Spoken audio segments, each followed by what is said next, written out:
Started out on live, man, that was the play. Streaming every night, building up the sway. But as the site faded, I had to find my way. Now I'm hopping platforms, surfing through the fray. Got my crew behind me, yeah, we call them givers. Chillin' IRL, catching all the rivers.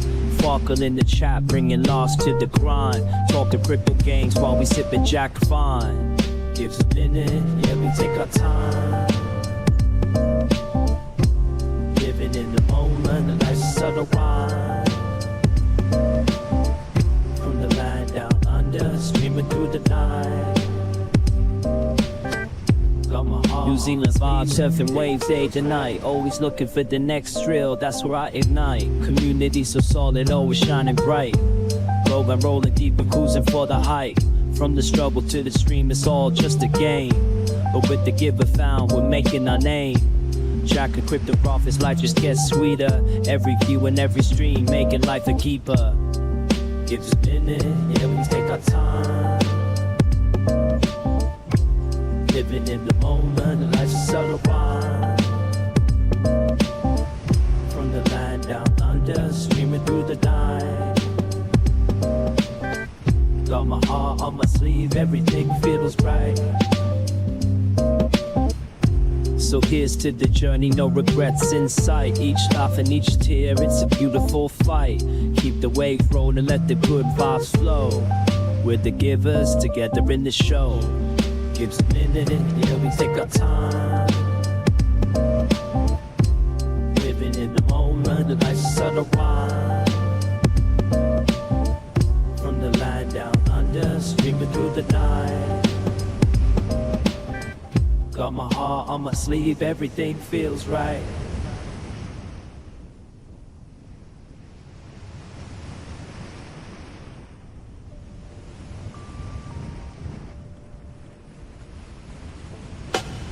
Script how we play a game. From start to next time, we're chasing fame. Put the gear behind me, changing seas. So through the net, living out the dream. Got my acoustic strong, curing it chill, far crack and jokes. Go stop the thrill. In the land, the kiwis, we ride the waves. Our own streams phone, no better days. Gives a minute, yeah, we take our time.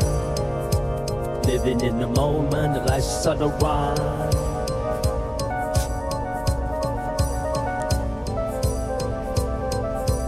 Hello, the internet. It is Sunday, the 11th of January, 2026, and welcome back to the channel.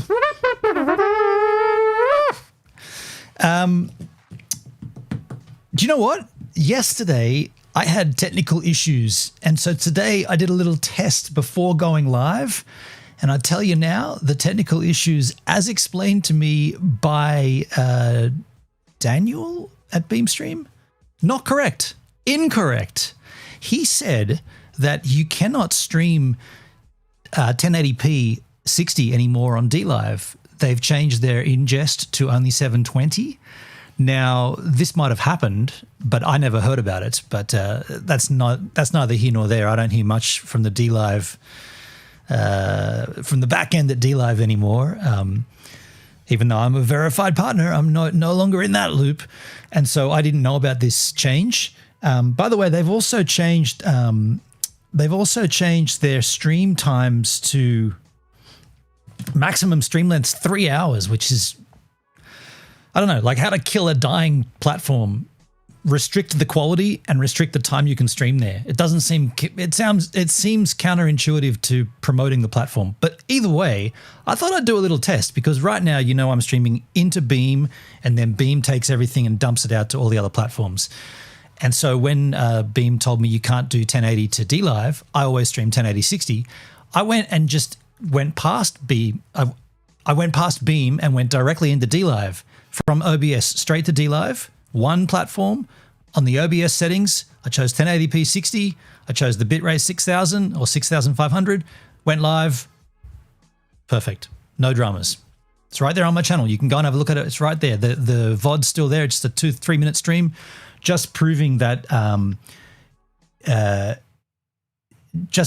you can do it. I'm just seeing this Twitch comment. Love you, man. I was looking at your YouTube streams and I was worried you were getting too old to keep up. Okay, cool. Well, thanks. So I went and did that stream and it worked. And so I'm here to say that you definitely can stream 1080p 60 to DLive. what I did was I went back into Beam and I added all the platforms back into the list, and I went live at 1080/60, which I am right now, and it's working. So the only difference on Beam's end is that I removed all of these other funky platforms, such as, I'll name these ones to get them out of the way. I might slowly re-add them back, but I got rid of Party. I got rid of retake.tv. I got rid of stream.place. I got rid of What's Live, WOTS, What's.live. I got rid of Valora TV or Valora.tv. And yeah, and of course I lowered my bitrate down to 6,000 so I can stream to Twitch as well. So I'm on Twitch. Did you just start on Kick? No, I've been live on Kick for 3 years. Does it tell you your Kick anniversary? I mean, I probably could find it. But I've been live on Kick for so long that I actually was on the front page. That's how long I've been on Kick. Imagine a nobody getting on the front page on Kick. That's what I did. I've been on the front. I got screenshots and screen recordings of me on the front page of Kick. But today, what I thought we should look at, you know, YouTube, you know, that other platform. YouTube has been sort of strange with recommendations. I don't know what your feed looks like on your viewing platform, or even if you're a creator and then you upload content and then suddenly the content that they recommend you watch is kind of based upon what the content you upload. But I got recommended this video from YouTube, the epic YouTube homepage evolution, 16 years. Yo, Doug, how you doing, man? Good to see you, Doug. The only difficult thing with this video is it was uploaded 4 years ago. So this isn't the most current YouTube, what do you call it, archive, if you like. It is up until 2021. It's now 2026. So this isn't that current, but I thought it would still be pretty cool to look at. So we got that. And then I wanted to go back and look at the very first YouTube video. Do you guys know what that is? It's a very short video. It's 20 seconds long. It's called Me at the Zoo. And funnily enough, this very first upload to YouTube doesn't have the amount of views I thought it would have. 379 million views. I thought that would be cranked up to at least a billy by now. That's not that many, right? 379 million. I mean, it's a lot, obviously, but it's not as... I mean, what? PewDiePie has like 127 million subscribers. If every one of those subscribers watched that video twice, you know what I'm saying? So not that much. And then, speaking of my YouTube career and my Kick career, thank you, XX Metrax, OPLXOXX, if that is your real name. I also found a video here, how to upload YouTube videos to get more views. Now, you know I need help. I need help in YouTube backend badly. Actually, do you know what? I don't need help. I don't really care anymore. And I know I say that I don't care, and then I continue to make content. I like creating content. I like doing this, but I'm also very well aware that my content is just, and the views are rubbish. But I found this video, how to upload the right way. Could it be possible I've been uploading the incorrect way all this time? I mean, that might be what I've been doing wrong. I've been testing what do they call it? A/B testing titles of videos. I've been getting ChatGPT to write me 3 different titles per video, and then I'm just putting them in the A/B test. And you know what often comes back? It says, this test is inconclusive due to not enough views. So you can't run an A/B test on a title of a video if only 4 people watch the video. So my tests always come back inconclusive, not enough data. That's all right. Well, it's not all right. It's just the nature of what it is. And then after that, we're going to go and have a look at the bushfire crisis in Victoria. And there was one other video. Oh, yeah, someone recommended in my Discord. I think it was Rob Mack. A couple builds an amazing DIY camper van, start to finish, by Mar Lavender. I wanted to see what that's all about. XX Metrax Opel. Is this a new wave of inspiration? What specific is a new wave of inspiration? Being on Twitch might be. By the way, you're the first, well, not the first, but not often do I get comments on Twitch. I'm going to have to kill that. But yeah, if you're watching on Twitch, it used to be that Twitch would always spit the dummy. My bitrate was always too high. I used to try to stream at the highest bit rate possible for quality, but then, as you correctly pointed out, I'm too old for this shit. You probably don't need to see me in all that quality, right? The less quality, the better. In fact, we probably could kill the lights as well. What would that look like without lights? Let me just test. Where are these lights? Switch. Let me just see. Yeah, that's better. You don't need anything cleaner than that. Fuck no. Like, what caused you to want to raise views? Oh, with the A/B testing. Well, the thing with that is it just came to my studio that I was just looking at the thing, and the next thing it said A/B testing, and I was like, okay, I'll give it a shot. I'll try it. If they give you these new functions and features, you might as well try them. I mean, to be fair, I'll just put these lights back on. To be fair, I would love to crank up the views on my, so this video, my day at the zoo video that's had 378 million.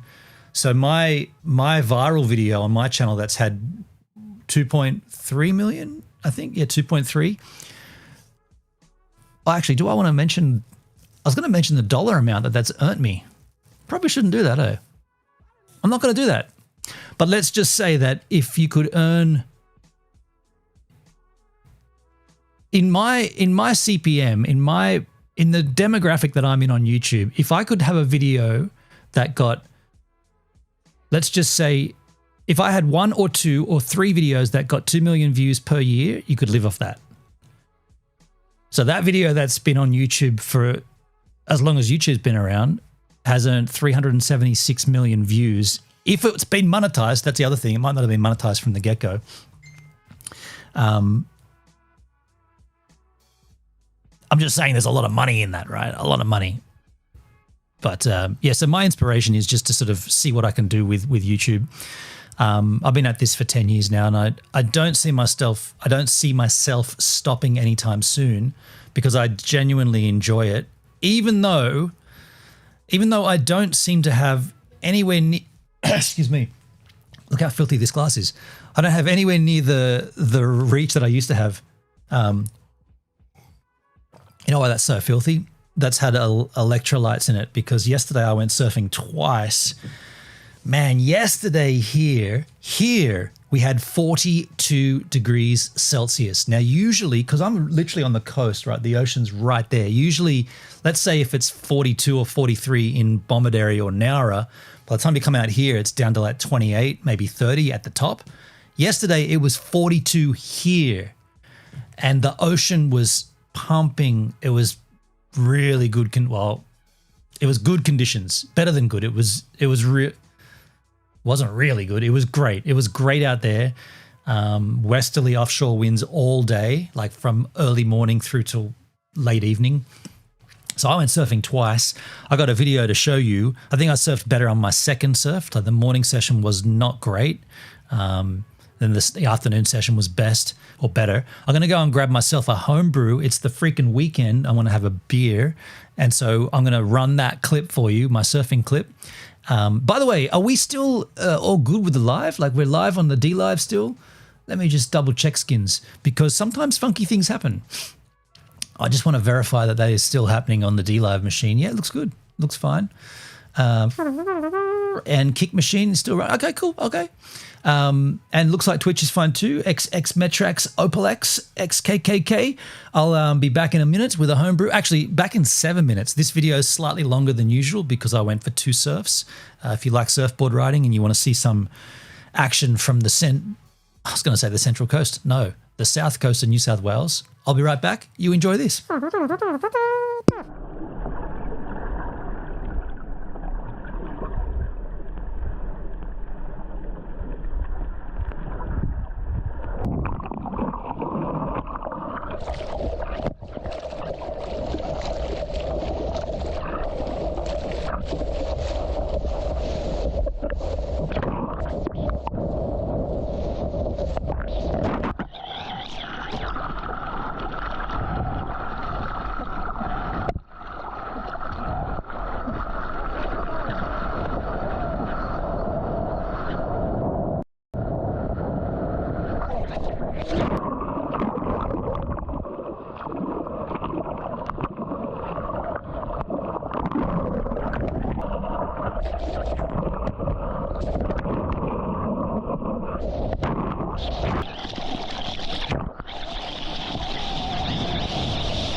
accident. Didn't even see him on that wave until he was right there. And he's caught on the inside now. My bad. I have to apologize to him. Can't even see him.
All right. Yes, Doug. 42 Celsius here yesterday.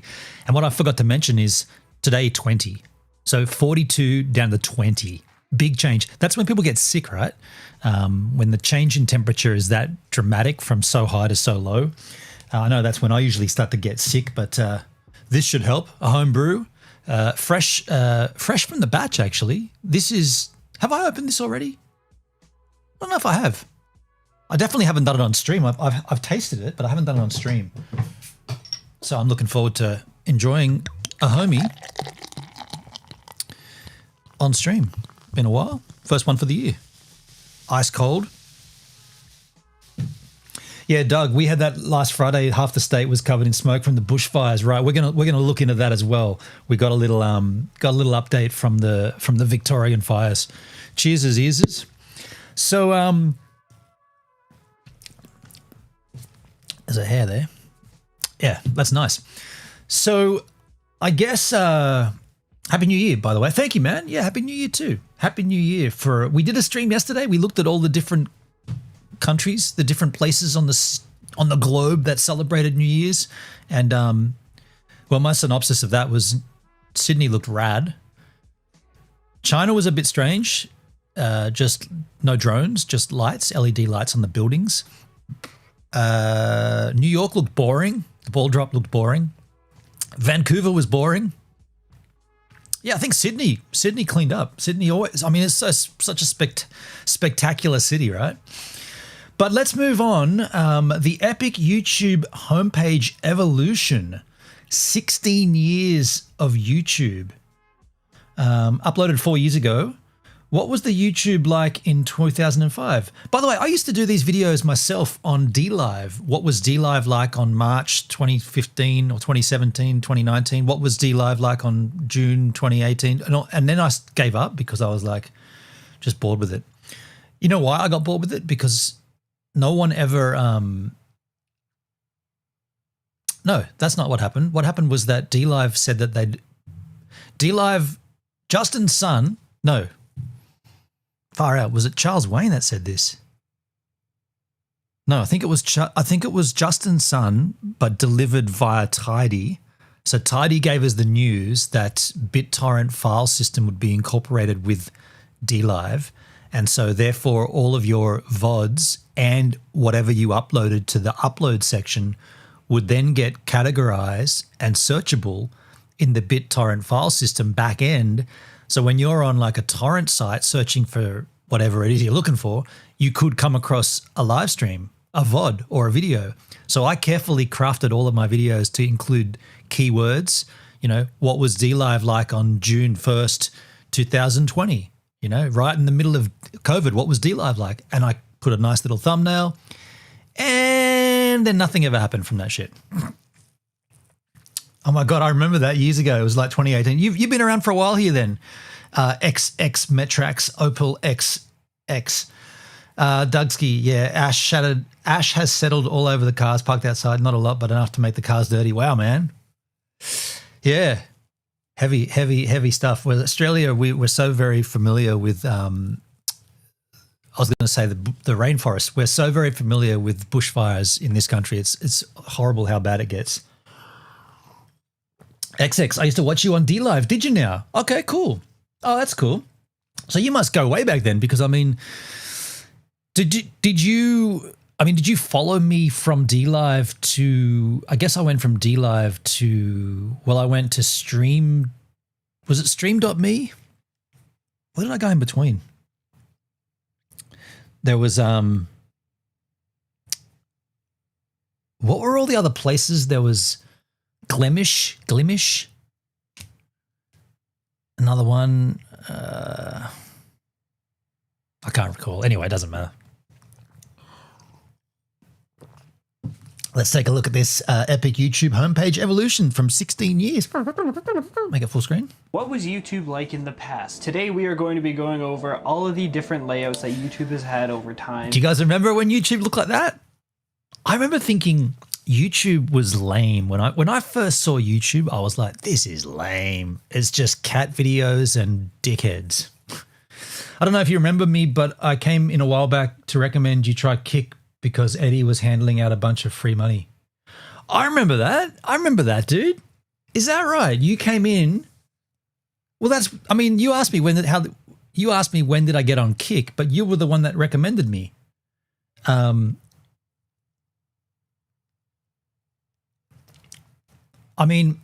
was talk. Excuse me while I cut a cuticle. There was talk about Kick. Before Kick was Kick, there was talk about there's going to be this new platform that's going to take up and basically capture the audience or the viewers that what was the Microsoft one that collapsed? I never used it, but there was another website that went under and everybody came to DLive after that fell apart. What was that one called? Microsoft Mixer. That's the one. Yeah, Mixer. When Mixer died and then DLive welcomed those crew over, well, during that time there was like, well, someone's building their own and it's going to be more of a rival to Twitch than, taking the Mixer crew. It's going to rival Twitch. And so I'm always interested in a new platform. Just basically get in on the grounds if you can and get yourself established, which is what I did do. And I did manage to get on that homepage a few times, got screenshots of it, but yeah, funny times. And I think what's happened with Kick, if I could be like bold, I think Kick is great, but it's definitely already well and truly past. Like I can't make an impact on Kick, right? I can't stand out on Kick. I never get rated or hosted or you're just a number on that platform. And that's what get me talking about it, and I'll go down the rabbit hole, but that's what was so rad about DLive. You did stand out on DLive and you did have an opportunity to make something and get recognized just by virtue of the sheer size of it. Kind of true. Yeah. I feel like Kick is now done in that regard. Like it's launched and it's established and I think that boat's already sailed. And if you're not on it, you got a small chance that you're going to ever catch up to it, I think, unless you are someone, which I'm a no one. So I'm not under any false pretenses. What I do like about Kick, though, is you can have the Botrix integrations and you can trigger alerts on my channel, such as, I think it's just this. I just farted. I did. You can trigger those through Kick, through Botrix. And we have a loyalty system here where if you did fart, let me know. I just farted. So, yes, how about YouTube? This was what it looked like. I remember it thinking it was lame. Pretty cool. That's the Wayback Machine. Just for fun, because YouTube has updated their platform a lot over time, and so let's look into it. So we're going to be using the Wayback Machine, which allows us to see web pages in the past in YouTube. Because it's such a huge site, it obviously has been saved multiple times, like multiple times per day. It didn't start out that way. They announced ads coming soon? Ads coming to Kick.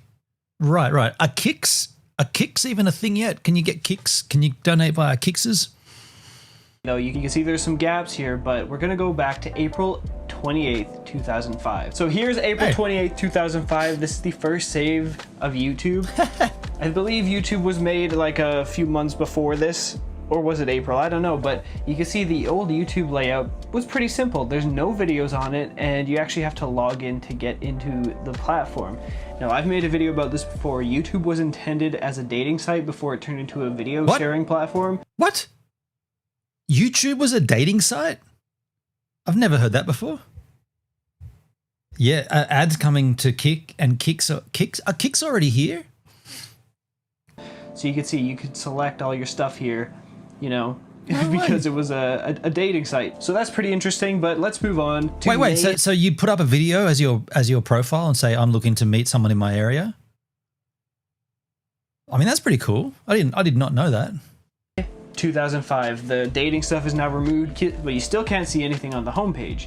you have to log in here. So now moving on to the summer of 2005, there were only about 5 videos on the homepage. There's a bunch of tags at the top and like some really simple HTML buttons. It looks like it's just a very simple web page. But now moving on to late 2005, the YouTube is like fully finally up by this point in time, and we got an official looking YouTube homepage. Nice. So these are all suggested videos. It has broken thumbnails. I'm not sure why. Maybe 32 views, 58 views, 1 comment. Grandma Gone Wild. 50 seconds long. It'd be like 480p or something too. Filmed on a potato. maybe a lot of these videos don't exist now. They might have been deleted, but this is what YouTube used to look like. We are going to be looking at channels. I kind of like the specifics of it, like how lame it looked. I mean, it obviously was a great idea. And let's be clear too, if YouTube didn't do it, somebody else would have. And I'm sure that there was others, right? There was competitors of YouTube at the same time. The idea of online video was nothing. It's not like someone decided, hey, that'd be a great idea. Everybody was talking about it. Layouts or video layouts. We're just looking at like the homepage for now, but I might make videos about them later on. So looking at the homepage here, you can see the old homepage was actually really simple.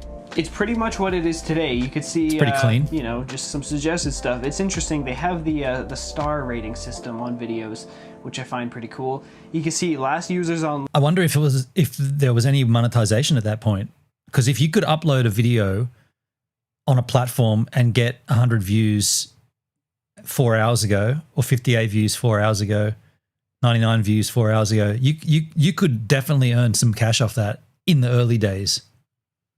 Line, which they definitely don't have right now.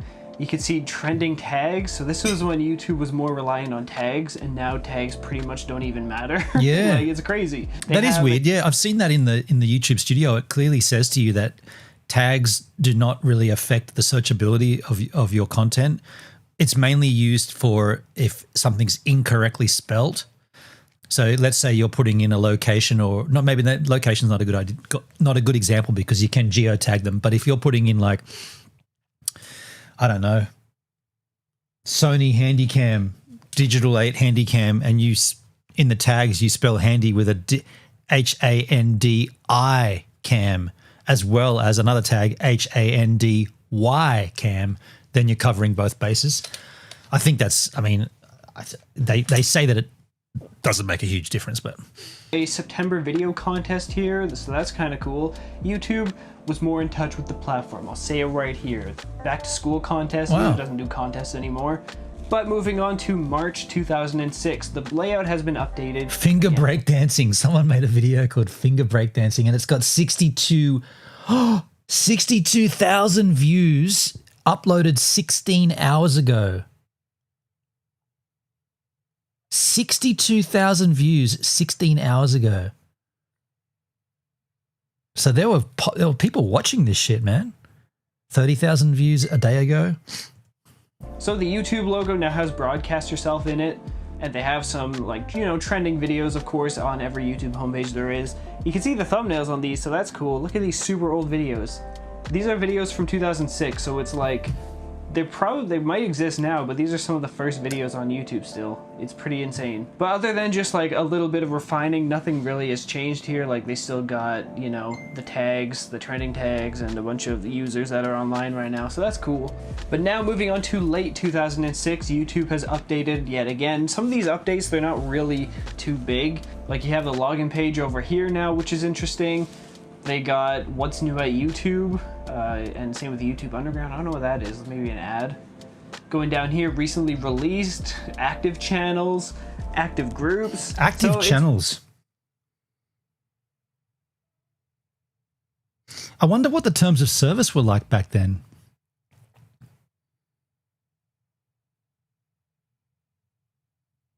I mean, they're getting views, right? Like this video, Under the Tuscan Sun, uploaded 6 months ago, 320,000 views. GPS gangbang, excuse me. 2 days ago, 500,000. It's pretty cool. Oops, get that out of there.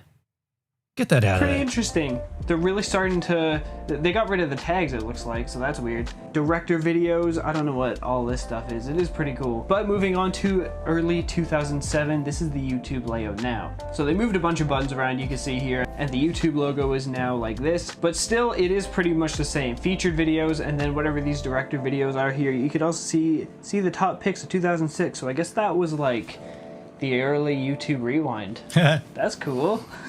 That is really cool. What the heck? And then we go down here, popular videos from mobile devices. So I guess YouTube Mobile was being Popular device from mobile devices. You could upload from your mobile. 2006. So you'd have like the iPhone 2 or 3 by that stage. How to get a guy in Silicon Valley. 1 million views. Doesn't tell you when it was uploaded. Interesting.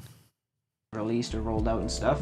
Active channels, active groups, and that's it. So now moving on to YouTube in late 2007, here we go. The search bar's now down here. They have all these buttons here, which they don't have now, which I find interesting. Powered by Google. So I guess the search is powered by Google because I don't think Google bought out the company at this point in time. I think that was a bit later. Let's look over here. YouTube Mobile, fully out. That's crazy. Oh my God. Popular videos, and then, you know, just the suggested. So that's neat. Now here we are early. I've always thought, actually, should I save this? I'll save this till the end. Sorry. 2008, you could see the YouTube layout now has these yellow buttons. So I assume all the yellow subscribe buttons were rolled out by now. So that's really interesting. I think that's the upload button. Yeah, upload video. I don't know what language that is, but I'm pretty sure that's what it says. So now moving Spanish, on to right? late 2008, again, all that really changed here is just some of the buttons moved. And the login piece is gone. I think you just have to rely on a login button up here, which I can't read. Anyway, moving on to early or mid 2009. YouTube obviously has now a bigger update. The buttons are more squared off like this. Looks horrible. YouTube logo is smaller. And then you got the sign in up here, the famous yellow upload button, which I don't remember actually. I don't remember there being a yellow upload button. Actually, maybe I do. I think I do remember that. That's cool. Anyway, I assume here is where an ad would be, so that's why it's so blank, because the ad just isn't loading. But then you go to see promoted videos and all this weird crap, you know, just suggested videos. And now here we are in late 2009. You can see the YouTube layout changed again. The buttons are now just sort of invisible here and very small. Search button up here. Subscriptions, history. It's very interesting. Now they got YouTube Spotlight going up, recommended videos, trending videos. It's the old trending page, was popular. So that's cool. I don't know what all this blank space here is. I don't know what that was used for, but they got some YouTube updates on this side. Seems like they've really missed the chance, YouTube, to be like community based. At the very beginning, when people were coming to that site in 2006, 2005, they could have harnessed that community and really got like not just video, but they could have had like forums and like bulletin boards, what they were back then, like chains and things, like, you know, like interactive threads, so that you could say, hey, I uploaded a video of me at the zoo and here it is. And then you can have like the comments that go from that video into that forum that then bump back into the video itself. And it's all related and interactive. I mean, obviously it would take a long while to get there, but they've never really jumped on that side of that theory or that concept. We're interested in looking towards 2010. I think that's where it went crazy. So here we are, mid 2010. Obviously, the page is very white. It's like a flashbang in a way. Like, look at that. They got rid of all those crazy buttons mostly. They got browse and upload, and that's really about it, you know, the signing and stuff. They got rid of it all. But anyway, they got the plain YouTube logo here, the old one, the classic one, search bar, and then, you know, the trending videos. Pretty typical. I remember this. Oh my God, that's crazy. Bed intruder. He's climbing through your window. He's snatching your kids. Need to hide your wife, hide your kids, hide your wife, because they're raping everybody out here. Like old viral videos that I grew up with. It's crazy to see this. I remember a lot of these. One of the greatest internet moments. Oh my God, that's so funny. Hide your wife, hide your kids. This is where I joined YouTube, so it is pretty special for me looking at this. And then here's YouTube in late 2010. They got an ad here, and then bam, a big create account button. I remember that. I clicked it. Oh my 2010. God. This is crazy. Jesus. More suggested stuff. All right, all right. Moving on to July 2012. This is when YouTube took a weird turn, all right? It was like this just for a little while. I don't know why they did this, but you could see they have whatever this is. I don't know why they chose to go like the gray, dark gray route. It was kind of weird. Looks a little bit slicker. I'm glad they went back to just the white sort of look. They had, of course, the suggested videos and all that, and then a big ad up here. But in this capture, you could see there's no ad, so this is what it would have looked like. Look at all that, all these suggested stuff. You need to update your Adobe Flash Player. It's super weird to me, but they got rid of it very soon after. Like here it is in November 2013. Obviously it's gone now, and now YouTube is almost more how we know it, all right? YouTube logo up here, I assume an ad over here, and the page is all centered off to the left. It's kind of interesting. And then here it is in 2014. It's interesting that they've got music, sports, gaming, education, movies, TV shows. I've actually never filtered through the categories like that. Like I've never done that on YouTube. I've just always searched for the thing I want to search for and don't really care for the category. This is like mid 2014 and now everything's centered. And it follows how a lot of websites operate now. Like it has the banner over here and then it goes down. I don't know. But this is pretty much what we're used to now on desktop, at least. But what I do want to point out is this, whatever this video is, it's Doctor Who. This is a Doctor Who trailer, which is cool to see. I didn't expect this, looking through Wayback Machine screenshots, to stumble upon a Doctor Who ad. I wasn't watching Doctor Who at this point, so it is crazy to see it be in here. I sat through all that shit. It was horrible. I watched all the Doctor Who's and it was a horrible experience. And now I'm watching all the Star Treks and it's equally as horrible. I'm watching Star Trek The Next Generation. Actually, it's not that bad. And I know it's pretty bad. Yeah. Hope it gets better because I'm so deep in it I can't pull out, but it's pretty horrible. Seeing an ad for Doctor Who before I watched it, so that's interesting. But anyway, July 2016. It's pretty much the same, except but they just added a bunch of July 2016, you skipped 2015. I joined YouTube in 2015. Well, I already had an account from 2010, but it was just actually, do you know what? I did upload on I had my name, Ben on Curbs, as a YouTube channel, and I uploaded a few videos onto that back in 2010. I had relative, you know what? Let's just pause for a second. I had a small taste of success, if you like, on one video on my Ben and Curbs YouTube channel, which I think I've deleted since, but I uploaded a video of my pet budgie masturbating. That's right. Yes, he was pleasuring himself on the bench on the perch in his cage, and he was right into it. And this clip goes for a good. Actually, it's not on the bench. It's on my toe. I'm mixing up clips now. He's having a crack on my toe, and that went semi-viral on my YouTube channel. I think when I say semi-viral, it was around about 30 to 40,000 views. So not a great deal, but I and I am in the process, or I'm quite close to getting, because I've got a thing on this very YouTube channel that, well, you're watching on Twitch, XX Metrax Opal X. But if you are watching on my YouTube channel or the VOD later on, whoever watches the replays, I have a program, or I have an upload schedule. Every Friday at midnight, I have a thing called From the Vault Friday. It's a little bit lame. I started doing it literally in 2015, and the intro is the exact same intro from 2015. It's 10 years old. It's a little bit lengthy, a little bit cumbersome, but I've got these pre-listed videos, and we're coming up to that era. It's 1997. I'm living in Vic Park in Perth, or South Perth, and we're up to those videos of Petrol the budgie, and coming up very soon is him masturbating on my toe. So I'm interested to see what that does now, because it went kind of viral and people were complaining on that video. I got lots of, that's why I deleted it. I got a lot of complaints and I got a lot of taunting, a lot of heckling. Like somehow I'd done something wrong. Like I needed to get a female bird or something and have two birds.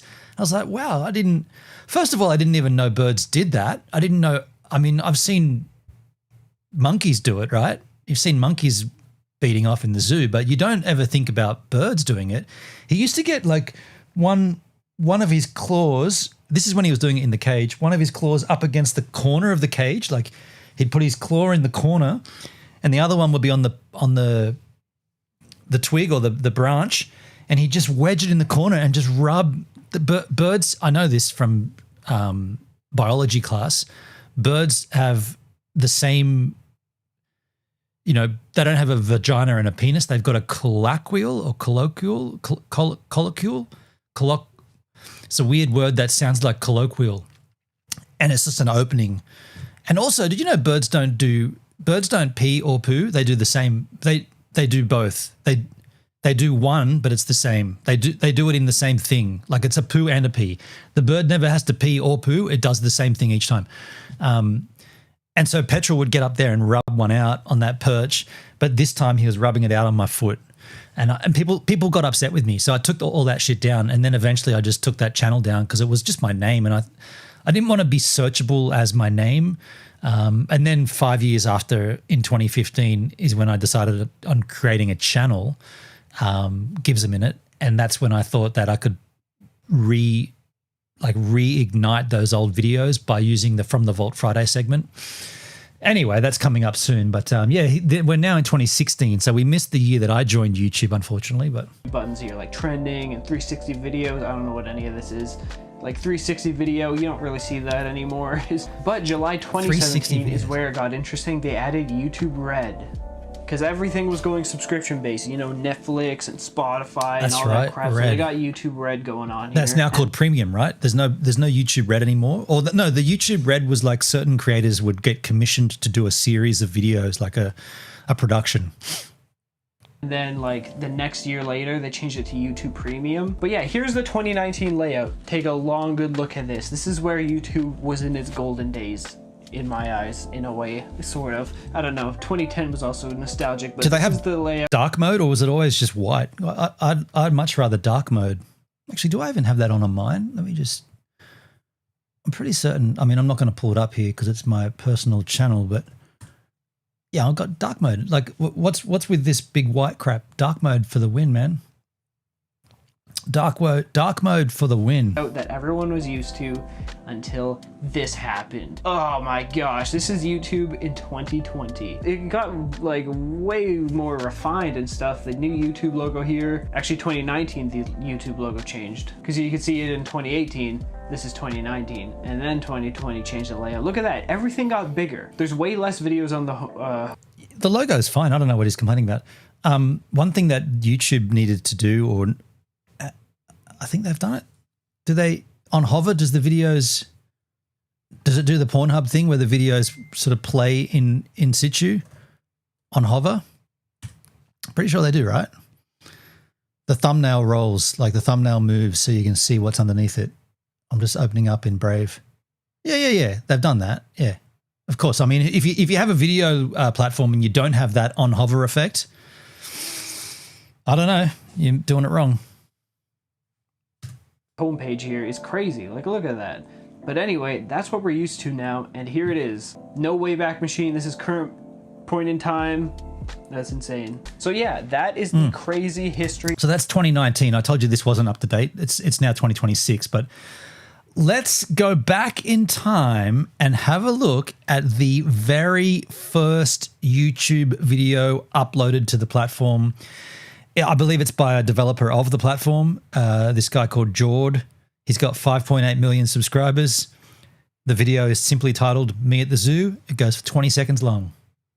All right, so here we are in front of the elephants. And the cool thing about these guys is that they have really, really, really long trunks, and that's cool.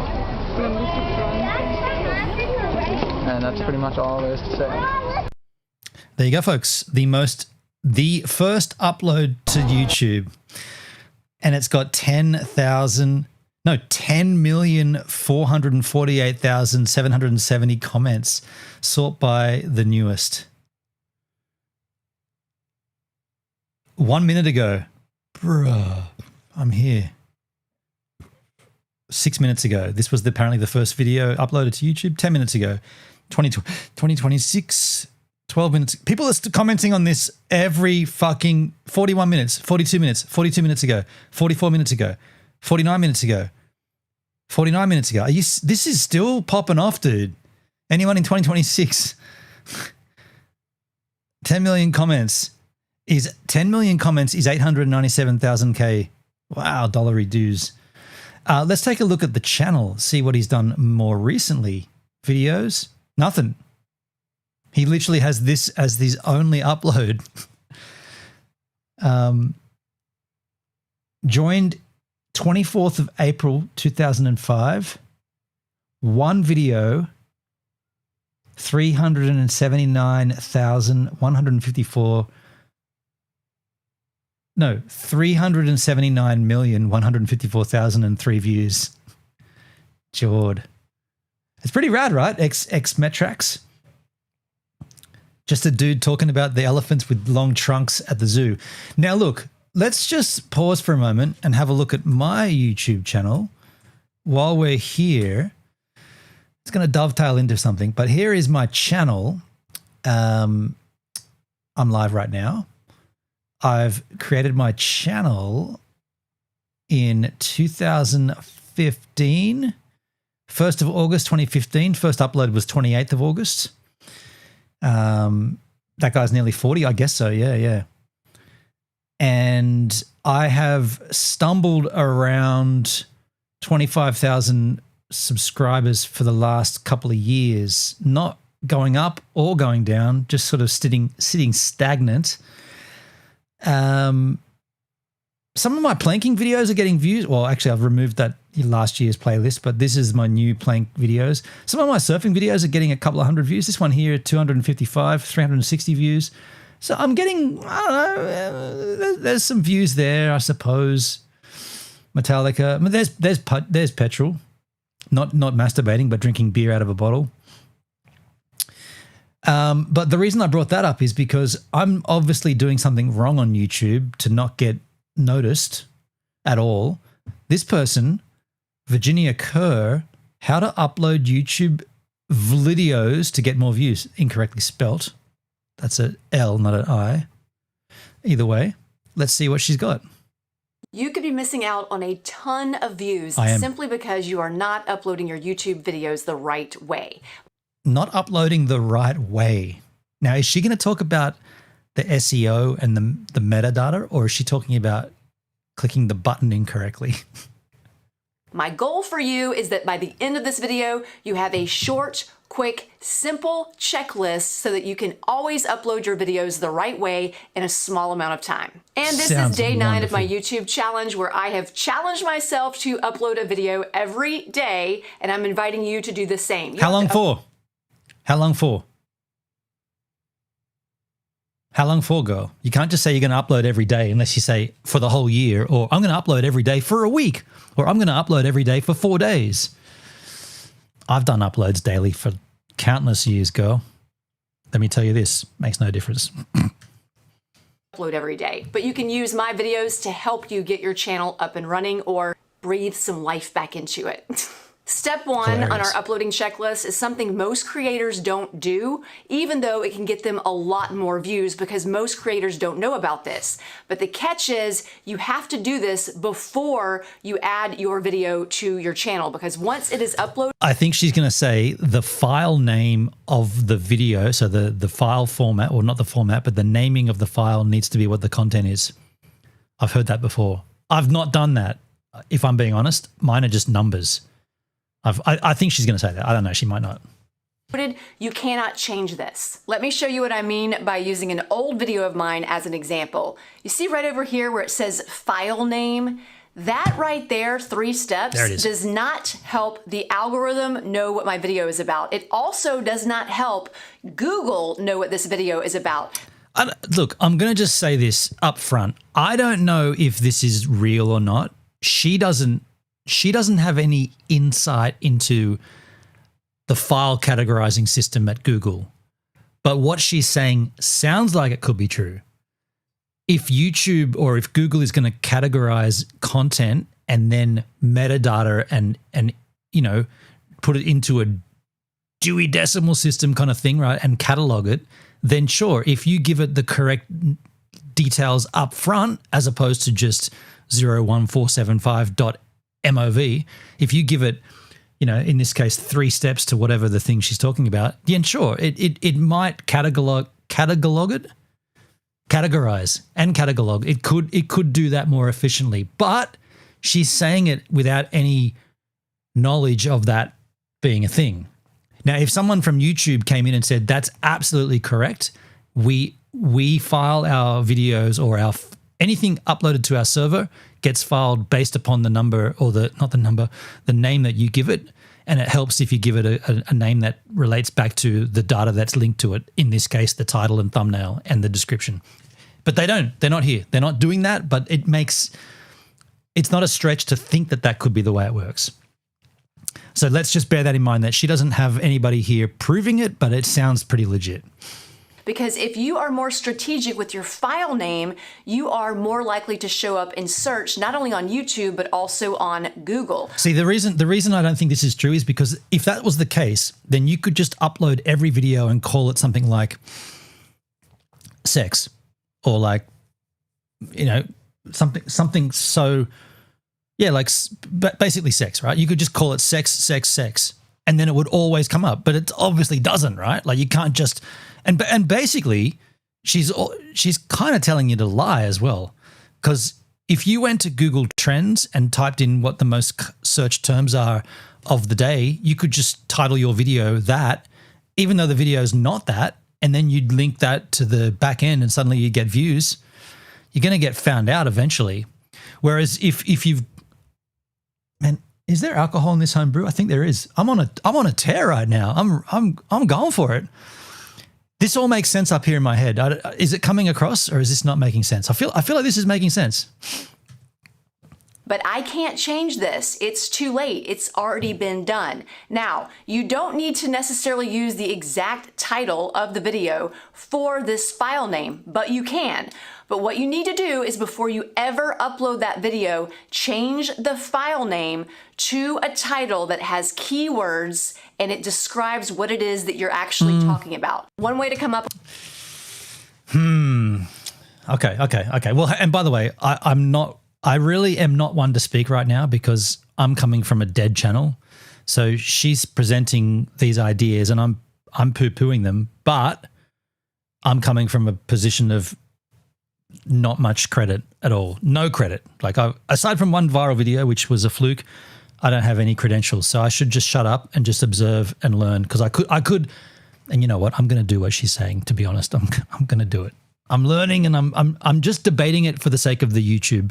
I'm trying to be transformative, and I'm trying to be likable. I'm trying to make this content of my own, but yeah.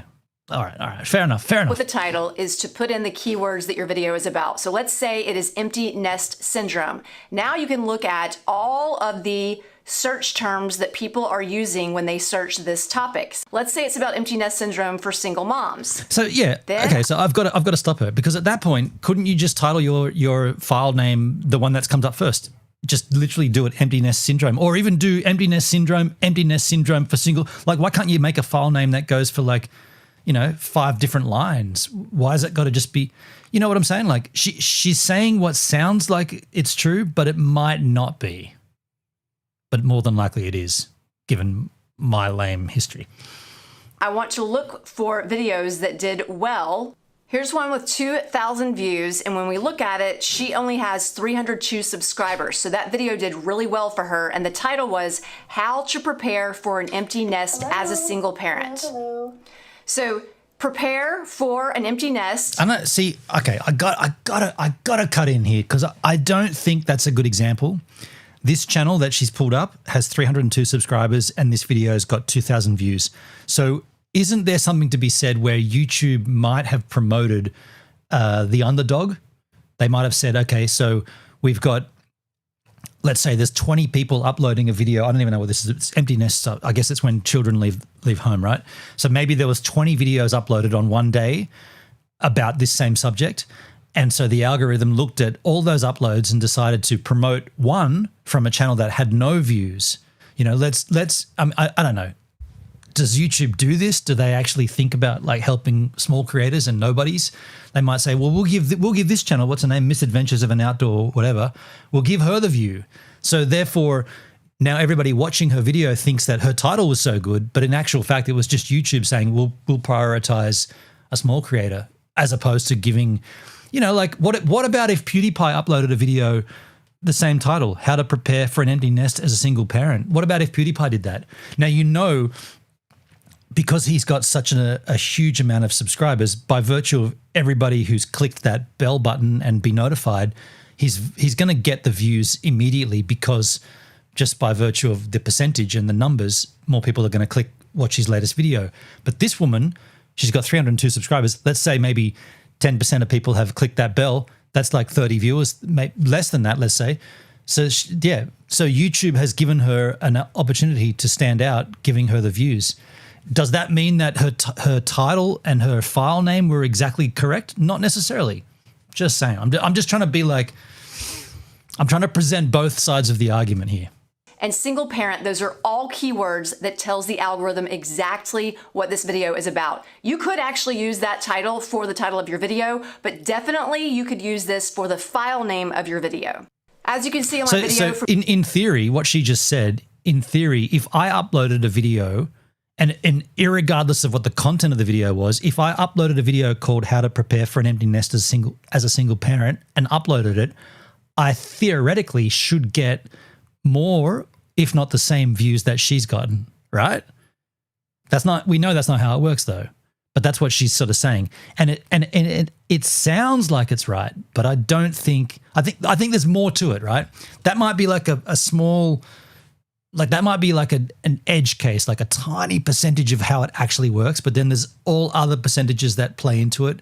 And I don't know if looking at this one video, I don't know if it's a very good indicator of the whole scope of YouTube's algorithm. And by the way, they change the algorithm with the will of the nil all the time. And what you think is right and working one day might not be right and might not be working the next day, because they can change it. They can change it whenever they want, and they do. So I'm sorry, but I'm poo-pooing this woman. But anyway. But definitely you could use this for the file name of your video. As you can see on my video from yesterday, I have changed the file name. Sorry, I got to cut in here because it's always good while you're watching a video like this. Thank you for agreeing. Yup. It's always good to go to her channel. Her channel's called Virginia Kerr. Now, what's interesting, and I haven't been here before, but what's interesting is if you go to her channel and you find her videos and sort by the most popular video. So look, she's got 500,000 views from 5 years ago. Make an Instagram reel with just still photos. Instagram reel hack. Then the next video, similar views. How to upload YouTube videos to get more views. What we're watching right now. And then the next video, 150,000 views. I made 200 YouTube videos and I learned this. So my point here is, if someone's creating content about how you can make your content pop better in YouTube, the usual reason behind that is because they want to pop. So like, I'm going to be delicate about this. It's a fine edge of a sword, because this person, I guess it's her name, Virginia. I guess Virginia wants to make content and make money off that content, and the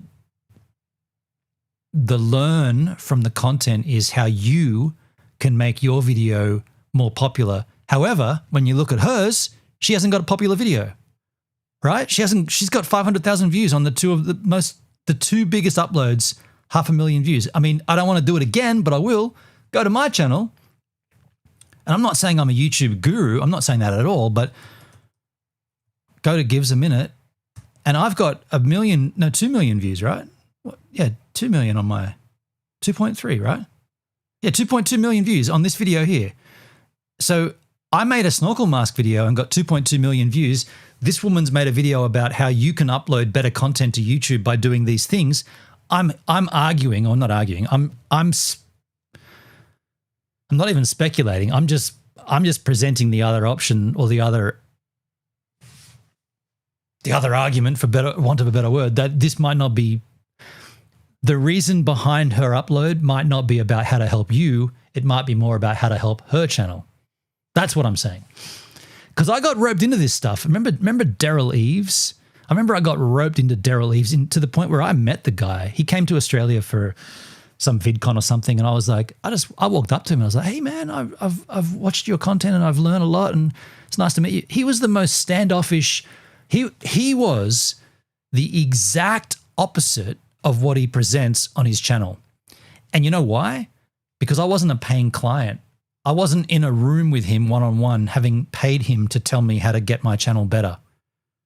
I wasn't that guy. I was just a dude on the street or a dude at VidCon in the conference room saying, Daryl Eves, how you going, man? And he didn't want that. He's like, and he's there. I guess he was there with his wife and whatnot, but he was there to talk, right? He was there doing a keynote speech. So I knew who he was and I was like, hey, yeah. But if you're not a paying client, you're not benefiting them. So why would they spend time? You were going to say that, but you didn't want to be pessimistic. Dude, if one thing can be true on this channel, on Gives a Minute, you can definitely be pessimistic. You can certainly, how do I word this? You can definitely ask questions and you can always, well, not always, but most of the time you can dig below the surface if you wanted to. On Gives a Minute, I've said this in the past and I probably should re-say it now that it's a new year, but you can always rely on my channel. No, you can always have a space on my channel to say what you want. You can always vent, you can always disagree, you can always argue, you can always scream, you can always yell on my channel. I don't care what it's about. If you've got something, well, actually, no, I do care, but if you've got something that you want to talk about, by all means, we can, yeah, I've always said that. Let's get back to Virginia. Right here, uploading daily for 7 days, change my YouTube. But the next thing you need to do on your checklist is you also have to change the file name of your thumbnail. Again, you can't do that once it's been uploaded. So Are you serious? The file name of the thumbnail? I gotta, seriously? Look, now I'm being pessimistic. I don't think that makes any difference. The file name of the thumbnail? Seriously? Is there any comments in this video saying you're full of shit, love? Sort by newest. Great info, subscribed. Should every uploaded YouTube video have a thumbnail? Are you serious? That's a question? Should every uploaded YouTube video have a thumbnail? Oh, no. Nothing works. This was phenomenal. About to post my first video. Thank you. 3 days ago. Let's just check this person. Karmic Wealth. Are you lying to us? More about this channel. Joined in August of 2009 and you're only going to upload your first video today. Are you serious? Great value. Very helpful. Thanks for the updates. Thank you so much. What a great video. Thank you. Posted my first video today. Thank you for the guidelines. Doing a math faceless YouTube channel. Thank you very much. See, people buy this shit, man. I bet she's got a course. Where's a course? Join the video creator newsletter, attend my free training, join this video school, grab my free Reeks cover image template. She's got a podcast. Where's the video? Where's the course that you buy? It'll be in there somewhere, right? Join this creator network. In here, you'll be like, give me your email address. And in those emails, they'll be like, yeah, you can sign up for this $80 course where I tell you the same thing I told on YouTube for free. it has to happen before you upload your thumbnail to this video. As you can see, I changed the file name in my computer before I uploaded right here. And then right here, this is the thumbnail, changed that title as well. Next thing you're going to do when you go to upload your video is you're going to make sure you have that title there and you are using keywords that tells people and the algorithm what this video is about. The next thing she's going to say is that, and I've heard this from Daryl Eves himself, in the description, you need to use the same words of the title. Now, this does make sense for SEO, search engine optimization, because when Google crawls web pages and web and archives and whatnot, it does match up multiple instances of the same thing, gives it more value or perceived value. So if your description includes the title of the video, then you've married those two things together. And then when you search on Google, you will see that the top well, this is before AI, but the search will come up, the result will come up with the link, and then there'll be a description. And if those two are the same kind of thing, it gives more validity to the actual to the link. Then you're going to write a 2 to 3 sentence description. It does not need to be long. Usually I take a different version of the title and make that my first sentence. And then I simply break down what this video is about using keywords, but not packing it so much that it doesn't sound conversational. If you are running a business, you do want to offer some of your freebies and some of your paid offers, as well as any affiliate links. And an easy way to do this so you're not having to retype it. There it is. Join this video school. This is Virginia Kerr Video School. Yeah, there it is. Every single time is simply go to settings in your account, go to upload defaults, and now you can write out that description so that this automatically appears every time you go to upload a video. Next thing you need to make sure you are doing is using playlists. So right here, I have checked off my YouTube challenge as the playlist because the algorithm... Okay, hold on a second. Playlists. So the only, again, I'm coming at this from not a very good standing point. So take all of this with a grain of salt. But playlists seem to be only beneficial for the viewer when if you're watching content, whether it be on a TV or like a Roku or an Apple TV or whatever it is in YouTube, and you get to the end of the video, if it's not in a playlist, it'll go to the next recommended video, which could take you away from that person's channel. If it's in a playlist, it'll go to the next video in that sequence of playlists. That's the only, and what she's going to get at is that that's an additional view for you. So you haven't really done anything, but you've managed a viewer to stay on your channel by virtue of your video finishing and then the next video starting. Now, of course, that doesn't work so well with ads. So if you've got ads turned on, or if the person viewing doesn't have YouTube Premium or YouTube Red, whatever it was called, then they might just turn off immediately when the ad starts rolling. So it is a thing, but I don't think it's a huge thing. But I have heard, again, Daryl Eves talk about playlists, and I've tried to put all of my content into playlists, but I have so many playlists that just doesn't make much sense, you know? Like, what do you...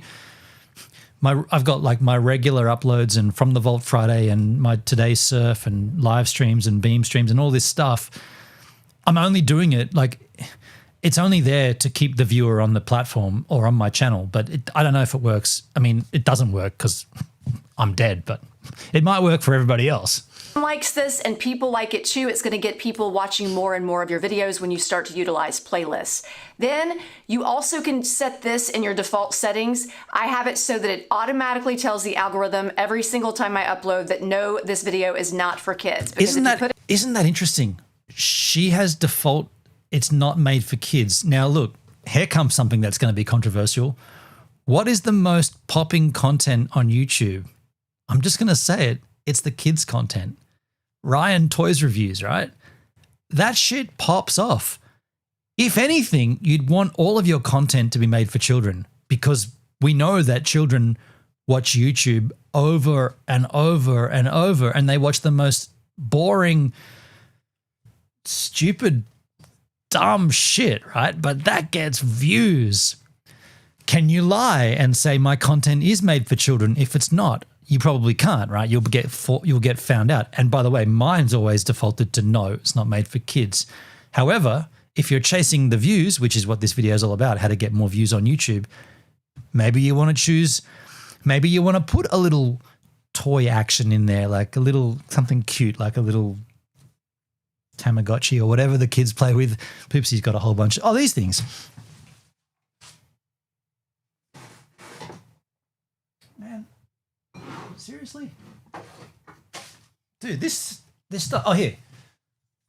This stuff's been hanging around my studio here for days. She made me a gives a minute. Oh, that's going to be so difficult to focus on. She made me a gives a minute bracelet. Well, I could do a review of that, and then I could say this is made for children. And she'd watch that, and it could go for 10 hours and she'd watch all of it, you know? Anyway, it's good to be critical.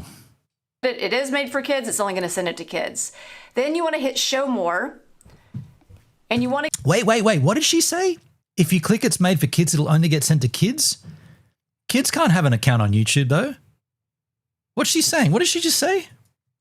Them every single time I upload that no, this video is not for kids, because if you put it is made for kids, it's only going to send it to kids. What kids have a YouTube channel though? You can't be 13. You have to be 13 and over to have a YouTube channel. You know what I'm saying? Then you want to hit show more. And you want to go down here and say, no, I've not altered any content unless you have used AI and changed people's appearances and things like that. I always have allow automatic chapters on and key moments because that's going to help me with search. I also have automatic places, concepts, and then down here, this is where you can add your tags that again tells the algorithm what this video is all about. No, doesn't do that. They've told us that. Unless YouTube's lying, they've told us clearly that the tags do not do what she just said. All the tags do is help correct spelling.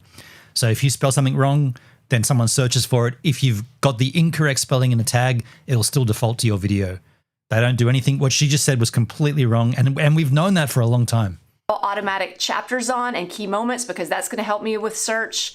I also have automatic places, concepts, and then down here, this is where you can add your tags that again tells the algorithm what this video is all about. No, because if it did, you could put anything in there. If the algorithm was using tags, then you could put sex up front, and then whenever someone searches sex, your video should come up. But then you could say, but then everybody's going to do that, and how's it going to rank them? This is not what it does. You should use as many of the 500 characters as you can. You didn't. You used 255 out of 500. You didn't even get halfway there, girl. You know? She's just, I don't know. And the 400 range is good. I clearly only went with 225 in this one. So you're not even doing what you're telling us to do. So that's when you know that this is a bollocks video, right? She's doing this just to get the views. She doesn't even believe it herself. She hasn't done it. And if she was smart, she could have actually gone in and added a whole bunch more before she recorded, right?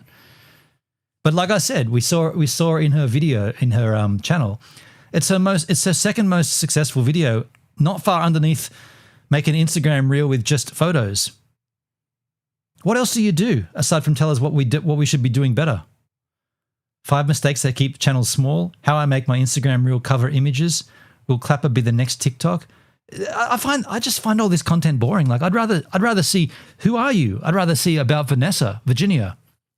I mean, she's a pretty woman. Like I'd rather learn about her instead of, you know, telling us how we could do better content. Like, don't pick a niche. Don't edit. Don't upload. 12's down. It's boring. Boring. Play. You can't go over 500. After that, I make sure that I allow embedding. Again, this is automatically defaulted to this. Allow video and audio remixing. So you don't actually do that. It just defaults to it. Sorry, I'm being super pessimistic here, but she just said, I always make sure I allow embedding. It's defaulted to that. So you didn't allow it. It's there and you just scroll past it. I can see right through you, Vanessa. Again, this is automatically defaulted to this. Allow video and audio remixing. And then this is important. You want the category selected on this video. This is a how-to video, so I have selected how-to. If you have an entertainment channel, make sure that it's selected to entertainment or an education. But if it's a tutorial... Now, here's the thing. Couldn't this video be considered educational, entertainment, or how-to? Even arguably science and technology. So which one is it? And what difference does it actually make? I don't know. Not much. You want it to be how to, because that's going to tell the algorithm what type of video this is. I have comments on, obviously you want engagement. She's talking as if she has like a direct line into YouTube and she knows how the algorithm works and how it operates. She doesn't, but she wants you to think that she does so that you watch her video and then recommend it to your friends. That's the crux. You're monetized, you want to select on and then done. Then if your video is over 8 minutes, then you want to go into review placement and you can add breaks within the video and even determine when they are going to appear. This allows you to make more money off of that video when you add breaks. And then if you add it yourself, then you can determine where those breaks will be versus YouTube doing it. And I like her eye makeup. I'm not really listening to what she's saying, but I am appreciating her visual appearance. Her eye makeup looks nice. I don't care too much for what she's telling me though. And then you risk it being in an awkward place. Then hit next.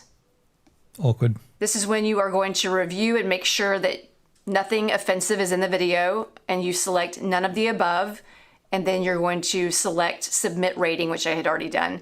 Then hit next. Whoa, whoa, whoa. Harmful or unreliable claims? And then you're going to harmful acts or unreliable claims. That's what this video is, fully unreliable. Like you're spouting off all this stuff without any knowledge of it at all or any proof of knowledge.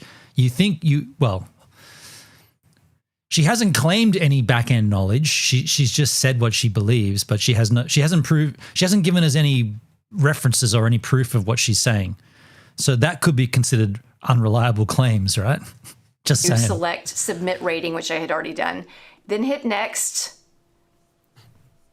I don't do anything here except I do add an end screen, and I always add the option of video and the subscribe. You only want one video. If you give people too many options, they're less likely to click on anything, and we want them to watch another one of your videos. So you have the option to go in and they can select a video.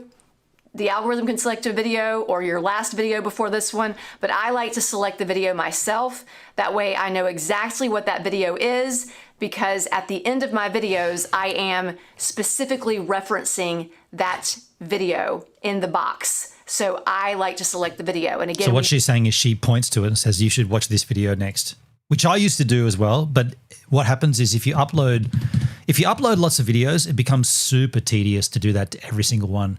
It's better in my opinion, and I have no knowledge of the algorithm, but in my humble opinion of a dead channel, it's better just to have like at the end of the video, it comes up with the subscribe and like a YouTube selected video from your content, and maybe like a link to Patreon or something else. I mean, I still do Patreon, but I don't do Patreon, but it's there. But maybe Linktree. I think I've changed it to Linktree. Linktree gives all of my links out. But yeah, she's got all the answers here, but she doesn't have the proof of knowledge. A couple of 500,000 view videos. Yeah, you're not really up there with the views, girl. Do that because we want people to watch more of our videos. Once that's done, you hit save. Then you hit next. And right here, this is important. You don't ever want to hit unlisted because it can actually tell the algorithm that the video is not doing well and it will send it to fewer people. You also don't want to hit public. Whoa.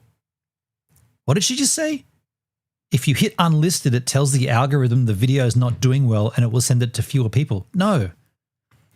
If you hit unlisted, it doesn't give it a public profile.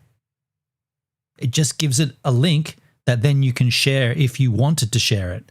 I've used this multiple times with brand deals and certain, this is the video that we documented this thing in and people need to see it. What did she just say? Man, that's so bad what she just said. And right here, this is important. You don't ever want to hit unlisted because it can actually tell the algorithm that the video is not doing well and it will send it to fewer people. No. The video hasn't done well yet until it goes public. The video can still go public after it's unlisted. Let's say you have a video that's unlisted and then later on it goes public. That's when the algorithm starts doing its job or starts kicking into gear. If you click unlisted, you've created content that you only want to share with specific people.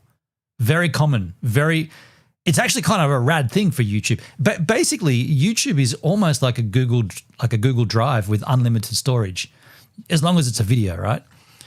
So she's completely wrong there. I don't know why she would have said that.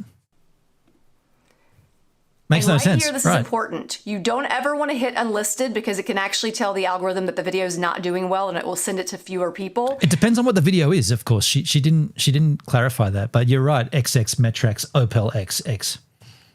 You also don't want to hit public because we want to make sure we get to see it before it goes out to the public. So you're either going to hit private or you're going to schedule this video to go out at a specific time. Right now, I've got it to private. That way I can check it, make sure everything is how I want it to be. What the fuck, girl? If you're checking it at the point of upload, what have you done wrong? You should be checking it during the edit process and the exporting from Final Cut or wherever you create your video in. You don't need to go and watch the video on YouTube. I'm just saying, like, if you're a content creator, you should be 100% competent in the content that you've created at the time that you click upload. That file that you're sending to wherever it is, in this case YouTube, that's the one that you are confident is the final edit. If you then upload it and then watch it and wait and check, the fuck if you just wasted like days of your time. Make sure that's done in the edit. What, man, that's bad. That's a horrible, you've lost me, Vanessa. Hit private, or you're going to schedule this video to go out at a specific time. Right now, I've got it to private. That way I can check it, make sure everything is how I want it to be, that it's in the high definition version when it's up there. The fuck? What? If you uploaded a 4K video, just wait for it to process. Set it to go live a day after. What the hell are you talking about?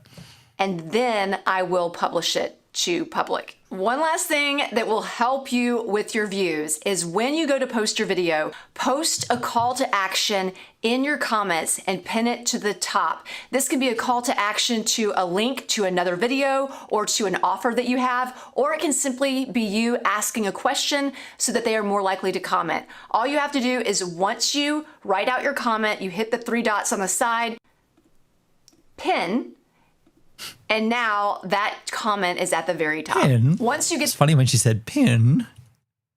Pin. I kind of want to audio grab that. Pin. Write out your comment. You hit the 3 dots on the side.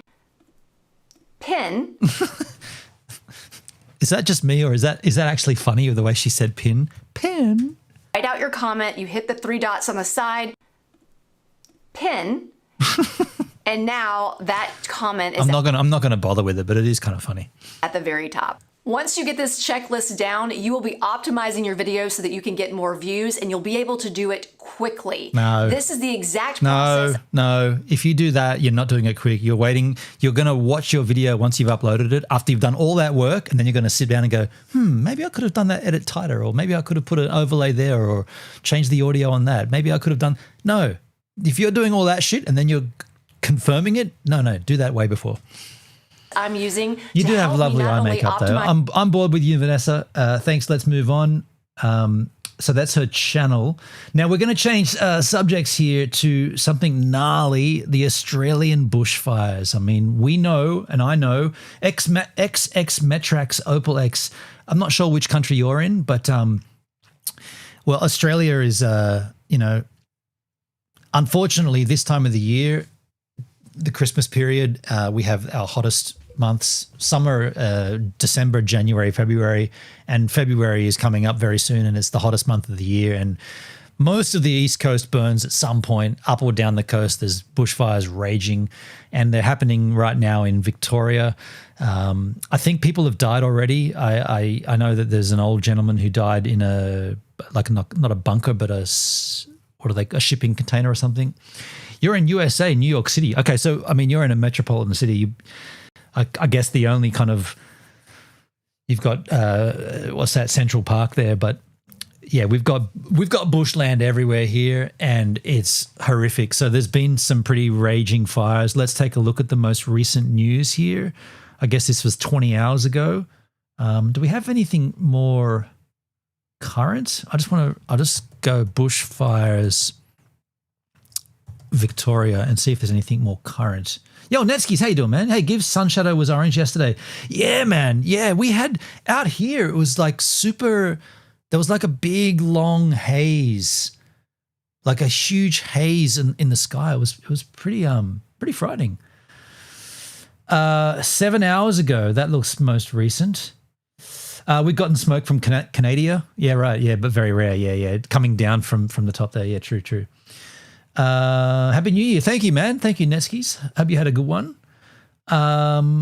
let's take a look at this from 7 hours ago. Let's go to Victoria now and live to Amber Johnson, who's at a relief centre in Seymour, which is just 90 minutes north of Melbourne. Amber, the threat in Victoria is far from over. Melbourne, for those wondering, Melbourne, probably second largest city? Yeah, Sydney, Melbourne, Brisbane, right? Yeah, the second largest city in the country, I guess, in terms of population. Good morning, guys. Victoria is certainly not out of the woods just yet. We are at a relief centre that has just been set up at the aquatic centre here.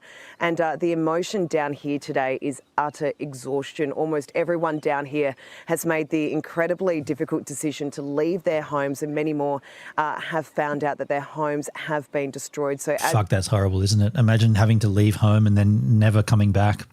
It's all gone. I've got an away bag with my hard drives. That's pretty much it. The danger here, if anything, not bushfire, but tsunami. If there's ever a tsunami on the east coast of Australia, I'm gone, right? I'm dead. We're first impact, literally first impact. But yeah, I'm not making light of it, but it's pretty horrific. As you can imagine, it's been an incredibly difficult 24 hours. So far, 300,000 hectares of land has been burnt right across Victoria. And to put that into perspective... 3,000 hectares. Hey Siri, what's 3,000 hectares in miles? 3,000 hectares is 11.58 square miles. 11 square miles. Okay, so about 15 square kilometres. That's a fair amount of bushland, and not just bushland, but suburban as well, population. That is equivalent to a third of the greater Melbourne area. So a third lost there, 100 and... No shit. Look at that freeze frame. This shouldn't make a difference, but it does for someone like me who notices this shit. That's a blowfly. That there is a blowfly. I didn't freeze it. They froze it. That's the chopper and that's the bush. That's a blowfly. Nothing says Australia more than a massive blowfly on your freeze frame. Let's go back a bit. See, it's coming. Wow, this is cool. Across Victoria, and to put that into perspective, that is equivalent to a third of the greater Melbourne area. So a third lost there. 115 structures have been destroyed. I shouldn't laugh at that, but that is kind of that's kind of funny, right?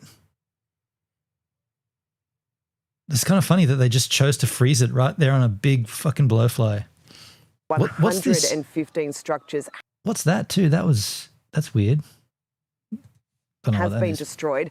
That includes dozens of homes, and many of those homes belong to volunteer firefighters who've been out there on the fire front, some of them spending almost 30 hours out there with no breaks, protecting other people's properties, all while their homes were burning. So the conditions are a whole lot calmer, a whole lot cooler today, but there are still 10 fire fronts at this stage, and they are expected to burn for weeks and weeks. I checked not too long ago, and there's still a number of emergency warnings in place right across Victoria, whether it's in the southwest, in the central part of the state, which is where we are now, or to the east.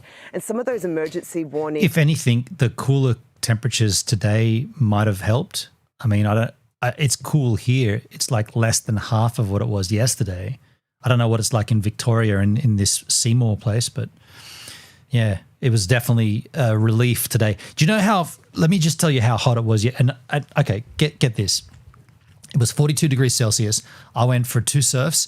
When I went for my afternoon surf, I'm not shitting you, walking down to the ocean from here, I put thongs on, and when my thongs had to come off at the edge of like the public access from the trail to the beach, I had to get maybe 10 steps to the ocean, like to where the wave had come up and wet the sand. So there was a gap and I couldn't take my thongs down to that spot because then the waves would take them while I'm surfing and they'd disappear. So I had to keep my thongs here.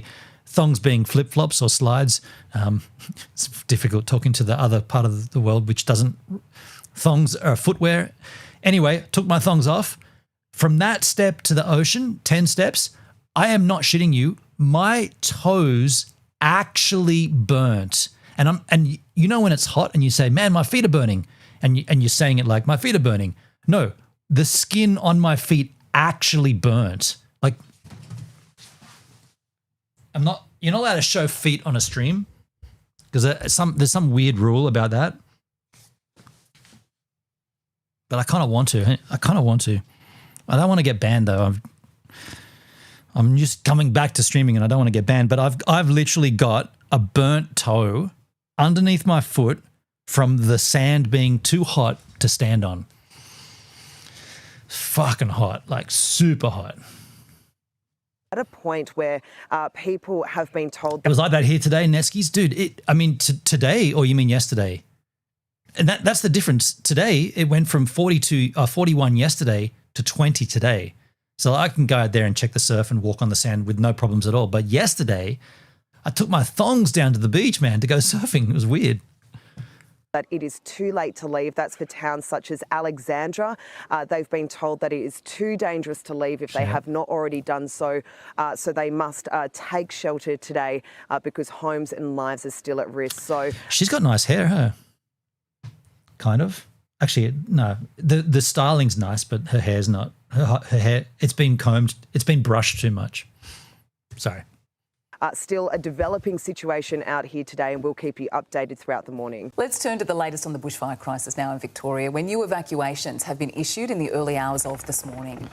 Victorian Premier Jacinta Allen joins us live in Melbourne. Premier, we're seeing a sharp drop in temperatures, but we know that the danger is far from over. What's the latest on the situation this morning? Look, that's exactly right. Today continues to be another difficult and dangerous day because we have... She's overexposed. Slightly, not fully, but there are... The white is just over. Drop it down, maybe one stop.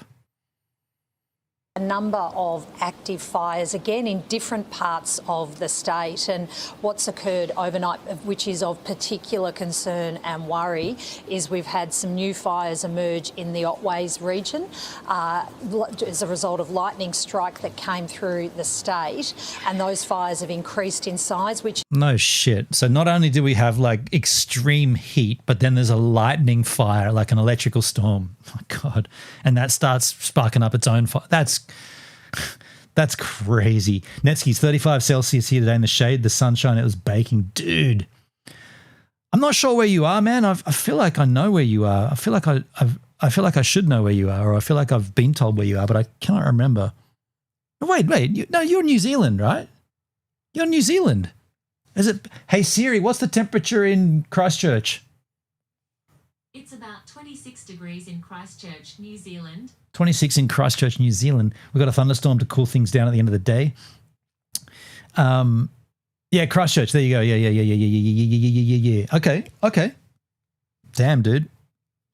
I was talking to someone just recently in Queenstown, and where, by the way, I think I might go back to New Zealand. There's still snow on the hills. Kind of interesting. Not much. Is why there's a number of emergency alert warnings out for those communities. And again, if I can use this as an opportunity to ask Victorians to please follow the advice. We have seen day after day, Victorians have taken that advice. They've left and it has helped to save lives and protect. I can't handle the accent, even though I'm an Aussie. Day after day. And the wind speeds are continuing to be... Okay, so we've seen that footage before. Went from 35 to 22 in about 10 minutes when the storm came. Right. So you might have hail at that point. You know, when the temperature changes that rapidly, it's usually hail, right? So that's the minister there. Blah, blah, blah, blah, blah, blah. Okay.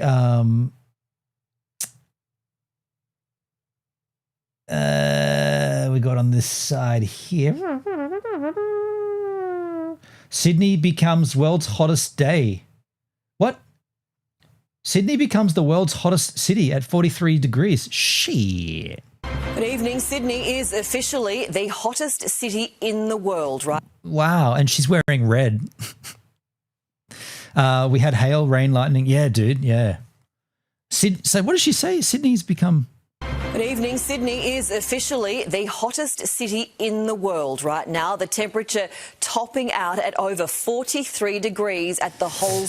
For those Yankees or anyone in the Northern Hemisphere, 43.5. Hey Siri, what's 43.5 Celsius in Fahrenheit? 43.5 degrees Celsius is 110.3 degrees Fahrenheit. 110 Fahrenheit. So that's enough to fry your eggs, mate. Worthy military base. Even in the city, there was nowhere to hide. 42 degrees near the Harbour Bridge. The heatwave triggering bushfires. Our news chopper has just been overhead a grass fire at Moorebank. Firefighters were worried about the threat to a nearby factory there. There are 12 trucks currently trying to bring that blaze under control. See, trouble with this in Australia, trouble with the extreme heat like this, a lot of our bushland has just been left and unattended, and so it's basically tinder, right? It's ready to ignite. It's so dry, it's crackly. You snap twigs and you can hear it. It's just super dry. If it gets a spark, could be from like a lightning strike, could be from a cigarette butt, could be from a CD. Remember when people would like throw CDs out of their vehicles? I mean, I know we did that. Tracer days. That can generate a spark. The sun hits that CD on the right angle and suddenly it forms a prism of light and bam, and then this shit just goes up, man. Holy cow, we're in winter here. Right, yeah, so you guys are in winter. We're boiling our tits off down under. Across Sydney, heat impacts were felt with a go-slow on the trains and a surge in emergency call-outs. After another hot night, the hottest day. And for countless Sydney-siders, there was only one cure. They got in early at Prospect. At Maroubra, the Iron Men and Women of Sydney waved off the heat. Oh, it's beautiful. The water, our city's refuge. She's a little fresh, but on a day like today, it's exactly what you need. She's a little fresh? The water's perfect right now. What the fuck? The water couldn't be any better right now. It's perfect. We enter today in New South Wales with very challenging weather conditions. More than 40 bushfires have been burning across the state, like here at Yarrie in the far south. In Sydney, a blaze at Mount Colah has been quickly controlled as the heat... Mount Colah, that's right. Not Coca-Cola, Cola. ...took its toll in many ways. There were over 33 people presented to New South Wales emergency departments yesterday for heatwave-related conditions alone. Sydney trains are on a go-slow, all lines at reduced speed, over fears of buckling tracks and overhead wiring problems. What? The trains went slower because the tracks might bend? That's literally from The Simpsons. Is there a chance the track could bend? Not on my life, my Hindu friend. Not on your life, my Hindu friend. What about a rail that stops? You'll be given cushy jobs. That's literally from The Simpsons. Well, not literally, because the trains didn't go slow, but they're literally, I'm saying literally, but I didn't mean it, but they're slowing the rail service down because the tracks may bend. What the fuck? Wave-related conditions alone. Sydney trains are on a go-slow, all lines at reduced speed, over fears of buckling tracks and overhead wiring problems. Wow. At Olympic Park, after queuing for 3 days, Youngblood fans admit it's been gruelling. Yeah, the heat's been killing all of us. Hopefully we can survive through. To freeze some water bottles overnight. Some happy to cop a spray as the Premier gave candid advice on recognising dehydration. The best way of telling whether you've had enough water is whether your wee... I was going to say, if your pee is clear, you're good. If your pee is yellow, you need more. The best way of telling whether you've had enough water is whether your wee is clear or not. By 11:30, the air... He didn't really specify what was good, though. He should have said, if your pee is clear, you're good. If it's not clear, it's yellow, you need more. Temperature at this Penrith car park... What's going on with that? Get that out of there. ...was 37, but the baked ground temp, 75 degrees. Ouch! Heat wave. On social media, claims Sydney was as hot as hell. Good night, guys. Thanks for the stream, Bennett. Yeah, no worries, man. XX Metrax Opel X. Thank you, man. Thanks for hanging out there on Twitch, man. Yeah, I appreciate you. I guess Twitch is the thing. Streaming at 6,000 kilobytes, it does allow me to stream to Twitch, and I think that's clean enough. So I'm going to leave it at this. Thank you, man. Oh. And if you didn't have a stable... What was wrong with that horse? What was wrong with the horse? Was as hot as hell. And if you didn't have a stable air mass... It's funny, they just cut to a vision of a horse in a stable, but they didn't tell us what was wrong with it. Was that horse overheating? I can't tell. And Oh, it's got a mister. It's got a demister above it. Okay, fair enough. Didn't have a stable air mass... There's always the Cabana, out in force at Mona Vale, a virtual suburb of them laying claim to freshwater, as Edwards and Balmoral beaches put all of them in the shade. As temperatures soared, many Sydney-siders decided to avoid the outdoors altogether. The air conditioning, just one of the many attractions for families here at Bubble Planet. We were a bit nervous about that, so we checked last night if it was air conditioning. But I googled, is it air conditioning, and it was. All of Sydney will get air conditioned tonight when a southerly buster barrels through, but be warned. Some spots might even gust at and over 90 kilometres an hour with that change, particularly... Damn. Kramer. Look at that. Look at this Kramer hair. Kramer. For our coastal areas, that's strong enough to bring down trees and power lines. Live to Jodie Lee on the Eastern Harbour, and Jodie, we're still waiting for that change. Well, Angie, over the last few days, there's been a 10-degree difference in temperature between Sydney's outer... Okay, so this is just, they stitch all these reports together in the same package. We got another video to watch, but I want to take a slight pause here. This is Rob Mack, I think, put this in the Discord. Couple builds an amazing DIY camper van, start to finish. We are going to take that, but I do want to go out and grab myself a whiskey that Homebrew's finished. Did it finish? Oh, I've got a drop left. But yeah, I just want to go out and refresh my beverage. We'll come back in and hang out for a bit more. That's another half an hour. That'll take us through for a little while.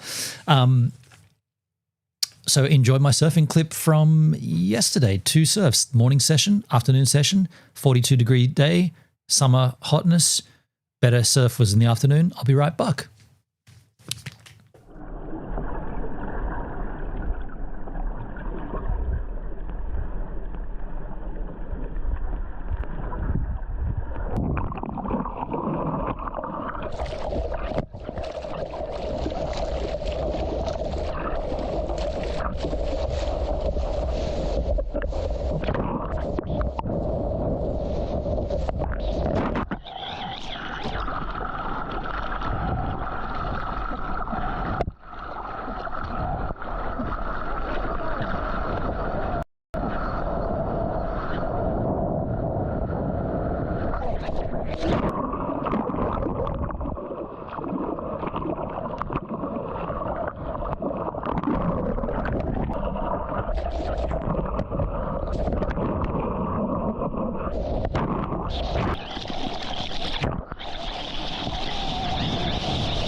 By accident.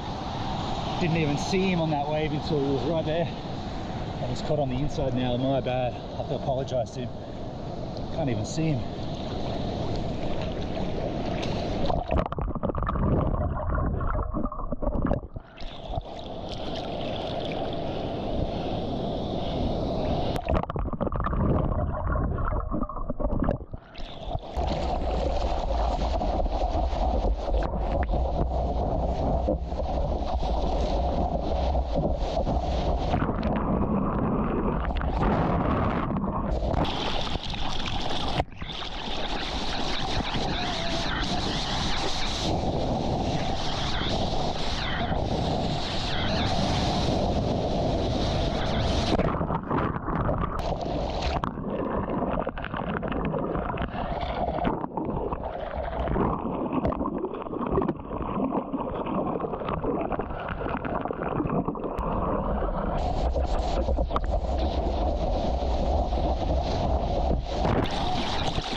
yes. I'm going to put this up here. Netskis, the water looked great in this heat. Dude, it was so refreshing out there. Yeah, very, very just optimum conditions, you know, like offshore wind, some swell around. I don't know if you can see that. I don't know. It doesn't matter. Anyway, that was Poopsie's little bracelet. I guess I'll just hang it up there like that. Poopsie's little bracelet there for me. But yeah, it was great to get out there in those conditions. Now, let's a couple of good rides at the end. Yeah, I feel like my afternoon session was definitely the pick of the two, like the morning one. And by the way, by the afternoon, I was so tired. And I've got like really sore, my back muscles, like top of the shoulder blades, just so, like I guess and you can't tell, like, it sounds crazy, but in that second session, the afternoon session, there was a lot of movement of water. Like sometimes it was so difficult to paddle back out that I actually got out and walked back up the beach and then got back in. It's kind of hard to explain, but the closer you get to the rocks, the easier the exit is. Like there's a little escalator that the rip just takes you out. So if you stay in the one section and you try to beat the waves or paddle past the waves, by the end of it, I was like, dude, I can't, I'm done. I had to get out and like walk up and then just use the escalator, and did that 3 times actually. So we got a video here that I want to take a look at. Couple builds an amazing DIY camper van, start to finish. It's a channel called Quantum Tech HD. Now, it does feature an attractive woman, and I noticed this comment here. I watched 32 minutes of this video before I noticed it was about a van.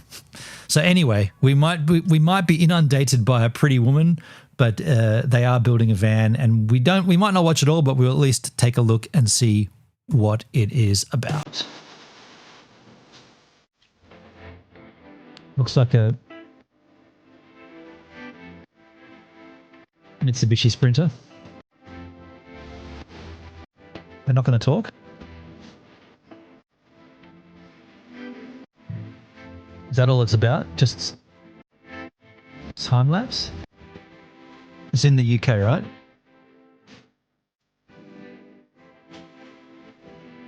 Please tell me that... Oh, that was an interesting pause. Please tell me that this is just not a whole time lapse video.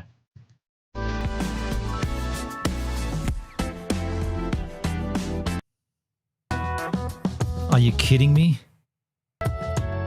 Boring. Also, could be copyrighted music. Really? That's it? It's just a time lapse of that shit? What about the music? That's boring. You're not even going to talk? Oh, Yawnarama City. I don't care how good looking you are. I don't want to watch this shit. Yawn. Yeah, I can't watch that. I think it was Rob Mack. Thank you, man. But yawn. Let's go back and take a look at the Tipsy Panda. We haven't watched Tipsy Panda for a while. This is Baxter's friend from high school. We watched his Stockholm upload. We got to close these tabs. So the Stockholm was the last one we watched, which is here. So now he's in Helsinki. Let's take a look at Helsinki, Finland. All right, so it is 7 o'clock in the morning. Just woken up from the hostel, walked to Central Station, and now I'm going to catch a flight to Helsinki. Funnily enough, I was having trouble getting tickets to get to Arlanda Central, which is the name of the airport, and so I ended up buying a ticket online, and it came out to 40 Australian dollars. That's cheap as shit. So by the way, Baxter was telling me over Christmas that this gentleman who's behind this channel, he is still in Europe. He's basically living over there. So this was almost like a holiday that he was kind of like, or a backpacking trip that he was planning forever and ever while he was still in high school. And he was working jobs and saving money. But now he just didn't come back. He just lives there. Pretty sick. And by the way, name Zalian with an X. Now, how many people do you know with an X at the beginning of their name? Not many. Xalian. I love it. I think it's said Shaolin though. Charlene? 40 Australian dollars. So that's like maybe 23, 25 euros just to get to the airport. Apparently I need to buy some sort of tag to get into the airport. Oh, that was not your flight. That was just to get you to the airport. Whoops. I thought you were saying that was your flight to Helsinki. That's expensive.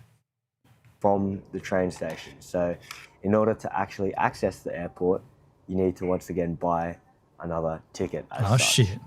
So that was a bit expensive. I think the overall flight was like 100 something dollars. And the accommodation in Helsinki is another 100 something dollars. Hopefully it'll be a little bit cheaper there. I know it was quite expensive to stay here in Stockholm and in Scandinavia as a whole.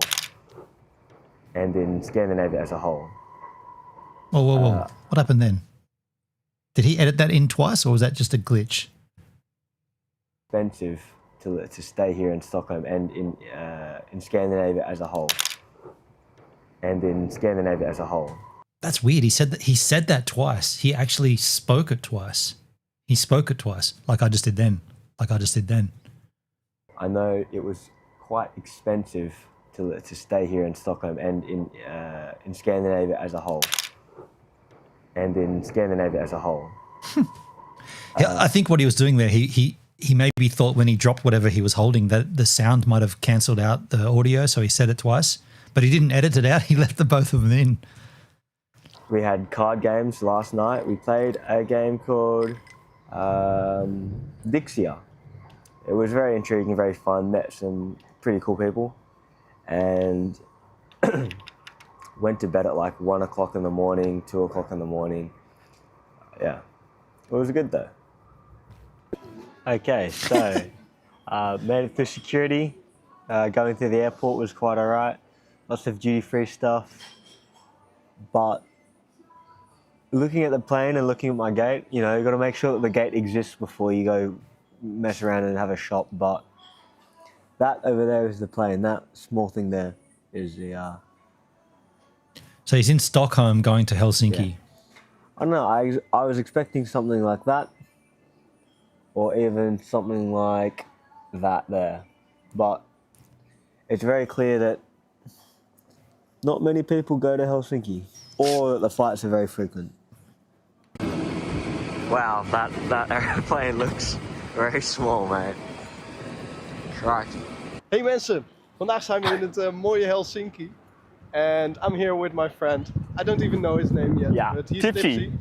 Yeah. That's pretty rad. He's managed to get this dude on camera. He doesn't even know his name. The guy doesn't even know his name. He just knows he's got a YouTube channel. That's cool.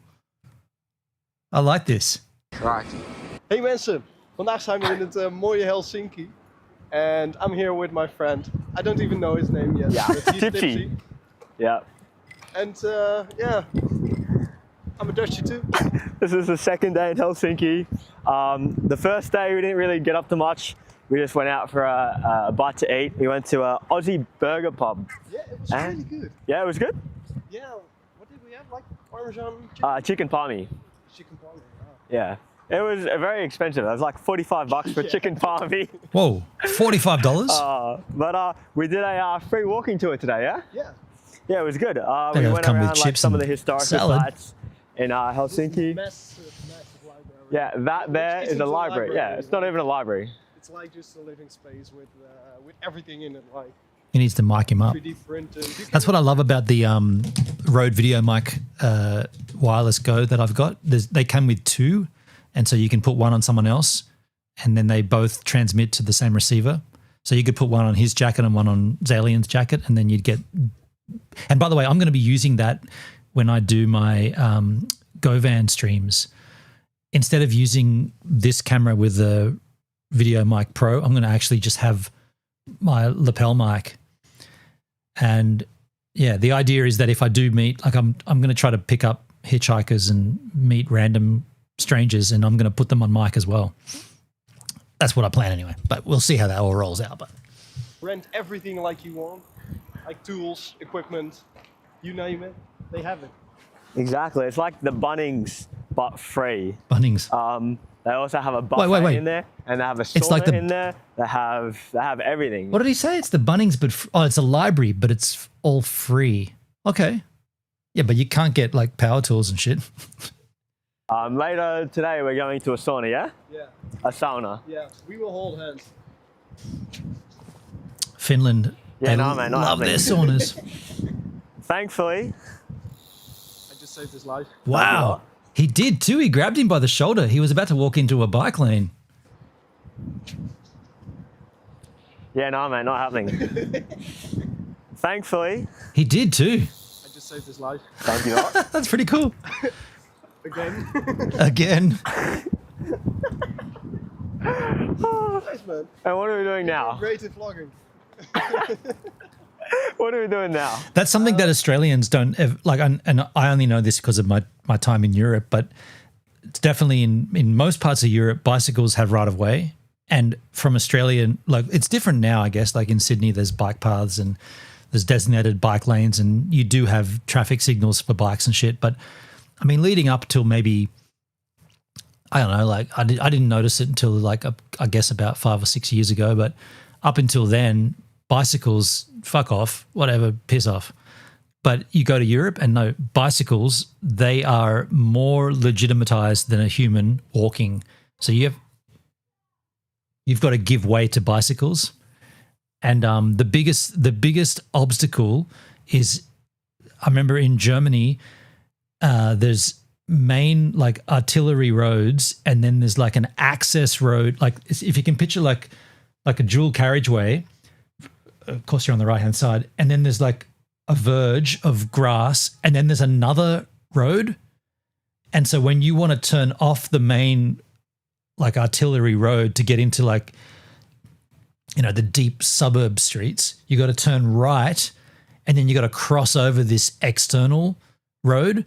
And in that external road, there's also a bike lane, and the bikes aren't stopping. Like they're just fanging. So, and if you're a tourist or if you're unfamiliar, you got to be super aware that if you turn right, you need to pause as you turn before you cross that slip lane, if you like. And because they're more than likely, nearly all the time, definitely in the Netherlands, there's always a bike, always.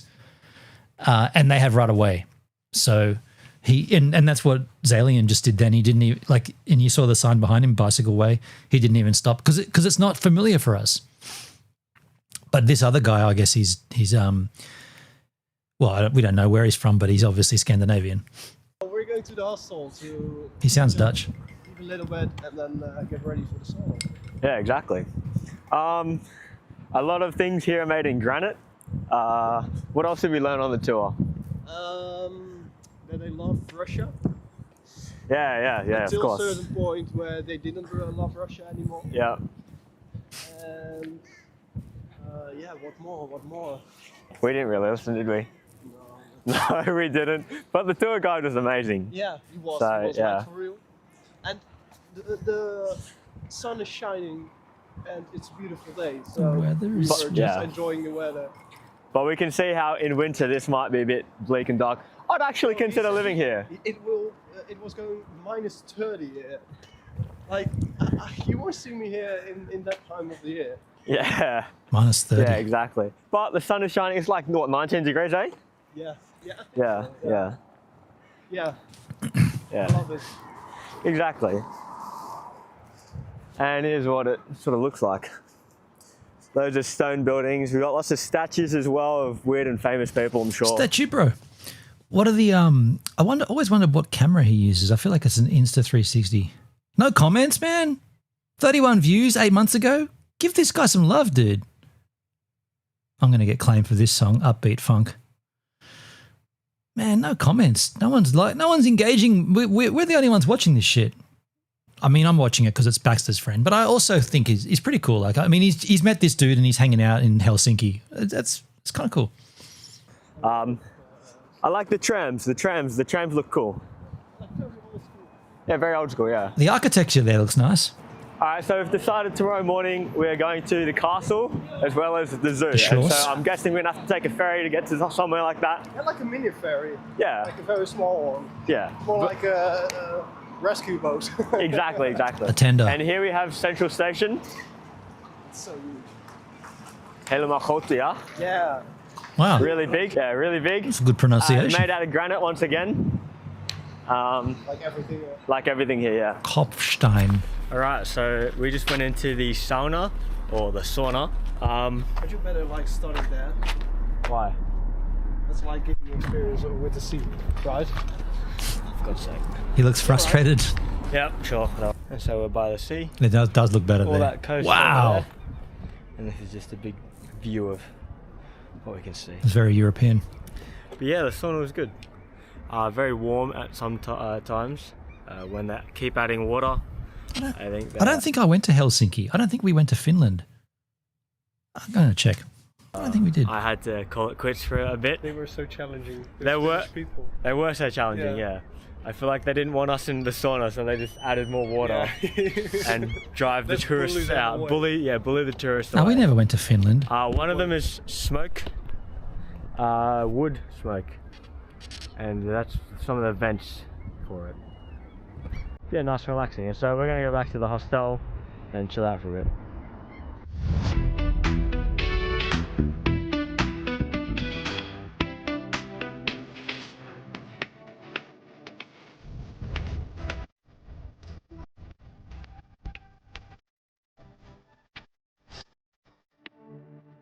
Alright, so we've made our way to a sushi buffet and we'll just have a look at the menus here. No, we never went to Finland.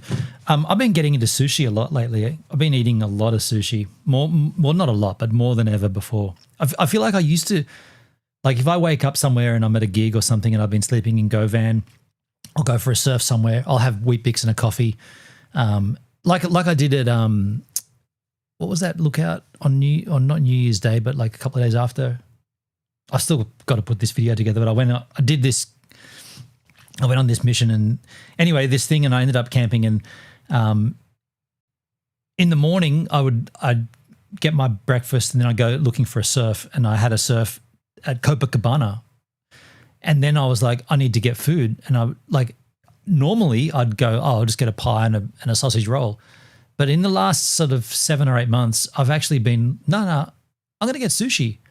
And I get 3 rolls. I usually get like a salmon and avocado and tempura prawn. And then I go for something outlandish. It's usually that one, right? The outlandish one. And this one I got a spicy, what was it? A spicy Korean chicken. And it was actually shit.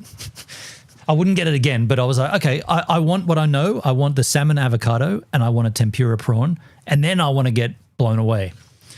And then the woman said to me, do you want soy sauce? And I'm like, of course. Like, that's like saying, I'm going to buy a meat pie. Do you want tomato sauce? Do you want ketchup? No shit. Do you want alcohol in that beer? Oh, nah. Like, you know what I'm saying? Like, of course, sushi needs soy sauce. End rant. And on the other side. I'm going to take a quick slash. I'm still listening. My Kansas are on. I can still listen and comment, but I'm taking a slash. Lots of dishes. Not that anybody gives a shit. Ice cream. And dessert. And tea, coffee, and water. Alright, so we are at the island, Suomenlinna. We said that completely wrong, but it's apparently a UNESCO, close, yeah.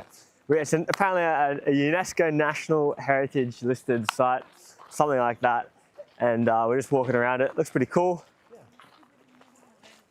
Nice brick buildings. There's museums everywhere, like army museums, and lots of tourists as well, of which we are one. We've got bell towers. So this probably was like some sort of fortress. Actually, it is a fortress, yeah.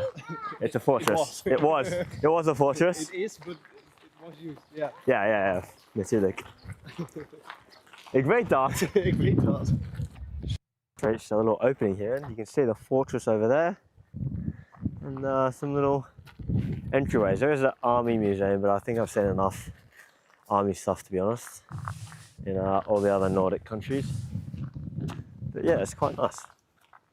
So from here we have a nice view of the island, some footbridges, and in the far as long as we don't hear the slash, you didn't hear that, right? Actual town of Helsinki. He's got pretty good I'm not sure what language he's speaking, but it's not English. At some points he drops into a different language. He's learned pretty well. I mean, a lot of me watching this is like, I don't know, like could you do your life over again? What would you do if you could? I think this kid, he's having a good time. Like, he's doing shit. He left high school and he's like, no, I've saved up money. I'm going to go traveling.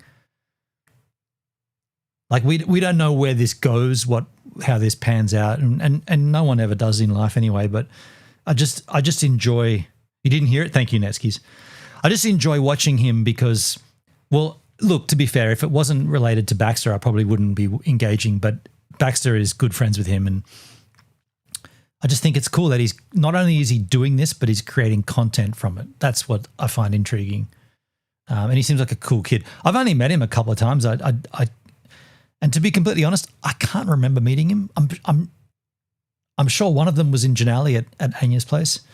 Yeah, it doesn't matter. But I just, when Baxter said Zalian's got a YouTube channel, I was like, sick, man, hook me up. I want to watch that. And yeah, like 37 views. This kid's got 37 views on this, 31 views. Uploaded 22nd of April last year. So not much going on, but at least he's doing it, man. Like, I think props. This is Fortress, and in between a bit of water. Yeah, so this would definitely be used to stop invaders by sea, probably Russians. So we have this really Finland's got a weird coast, hasn't it? Fortress walls. Finland goes like, we're down here. The coast goes all the way up and across, and like you've got like a border of like, it borders on Russia and then it borders on like mainland Europe as well. It's weird. The bank, and we're about to go see the some sort of submarine or life vessel. I don't really know. But, the only thing I would wish Zalian would do differently in this content is explain who he's with. Like, I'd like to know who this dude is, where they met, what that dude's doing, and are they going to align? Like, he's obviously European. Is he backpacking, or is he on, break from school or whatever? Is he going to visit a friend in Helsinki, somewhere else in Finland? Whatever he's doing, it'd be cool to know what that guy is. And then he could say, and I'm going to stick around and hang out with Jonas. That's the only European name it could be, Jonas. I'm going to hang out with Jonas for a little while and see what happens, Like, that's what I'd like. I'd like him to explain shit. But then again, I explain too much shit. So maybe sometimes it's better not to explain shit. I don't know. It's quite nice, relaxing. But then again, cold. Fuck that. If you're gonna share content, fuck that. You might as well explain everything. That's how I've approached this. If you're gonna engage in things and like things that are pertinent to you, unless you, how do I word this? You know what? I'm just gonna back out. Just fuck it. Just enjoy. But luckily I have 2 jackets, so that's good. I'll be warm, and I'm happy that I'll be warm. Jacket off. They have all these ruins down here as well, and little gate passages, which are pretty cool. And once again, we return to cobblestone. Look at the Kopfstein headstone. They love that in Europe, hey? It's so horrible to walk and cycle on, all that Kopfstein. Kopfstein. Pretty impressive. That's literally German for headstone. Kopfstein.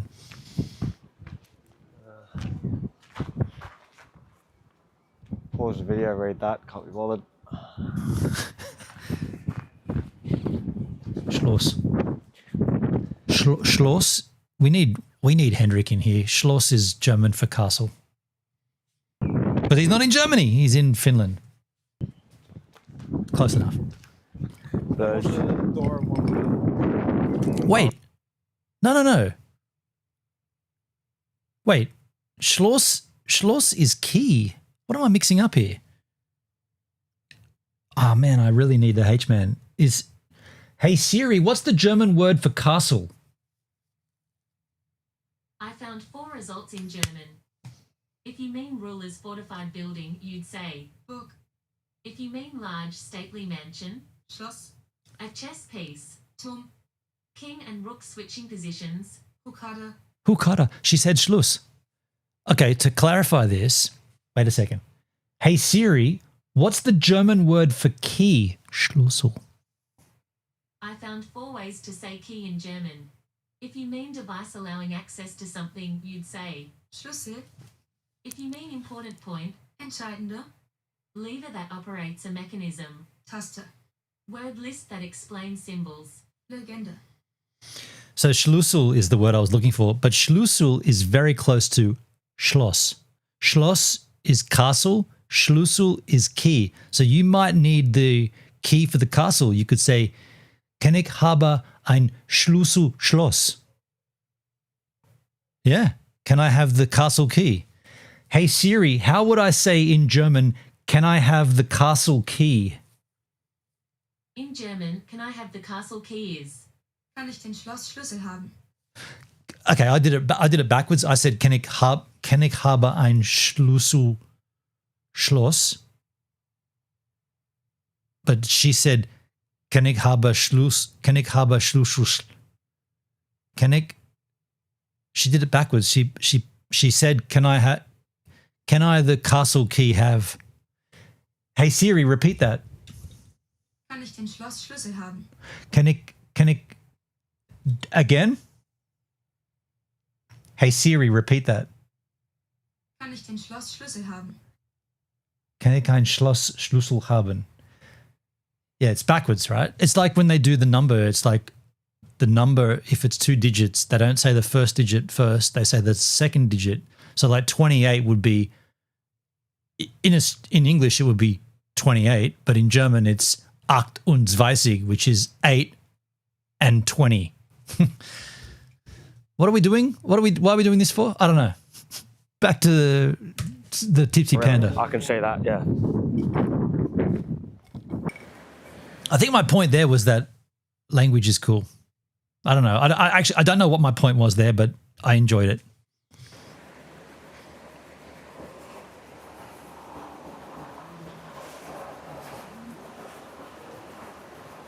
Sydney Harbour, mate.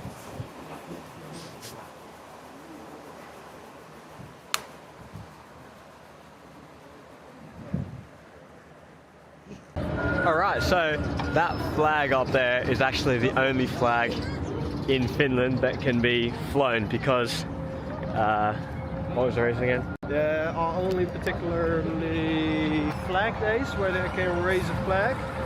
Only this one is up because the Swedish one on the right building is up too. And people were mistaking where they were if they came on with the ferry. Yeah. So that's why they put a Finnish flag up as only one of the country, I think. Yeah, I think so. And they have flag days, which are happy days. Yeah, yeah. Right.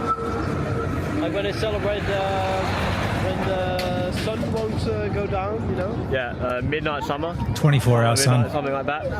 So yeah, quite fun. So this Dude, maybe I could go and see the midnight sun. Maybe I could go and see the Northern Lights. I got to be honest. I got a clean slate of cool shit. I can do stuff. The Northern Lights. I kind of want to go back to New Zealand though. If I had to, and I'm not going to do it now, but if I had to say, what do you want to do now that the slate's clear? I kind of want to go back to New Zealand, but I also want to go. There's a few things. Okay, so I've got GoVan. GoVan is equipped and ready to roll. I feel like I should explore Australia because of that, because GoVan's an old vehicle. It's not going to last forever. If I went back to New Zealand, I'd put GoVan in storage and then I have to re-register it later on and blah, blah, blah. If I went to Europe, I go and explore far north, like Finland and shit, Denmark and whatnot, or I stay in Australia because I've got GoVan, it's already done.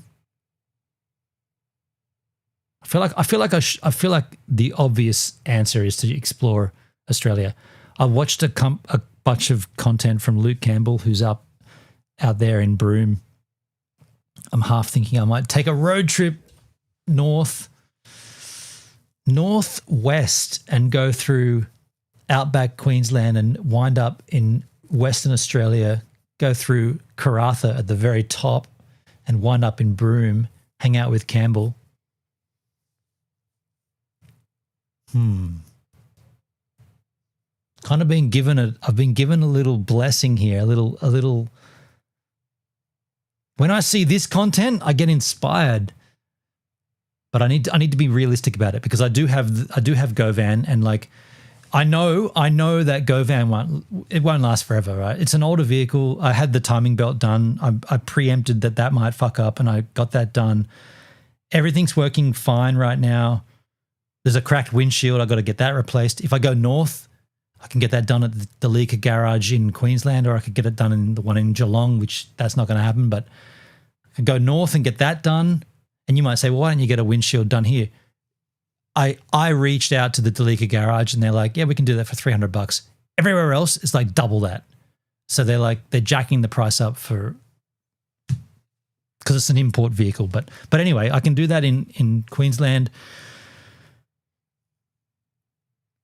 I'm not going to make a decision right now, but I'm just saying, like, I think 2026 is going to be an interesting year for me. Yeah.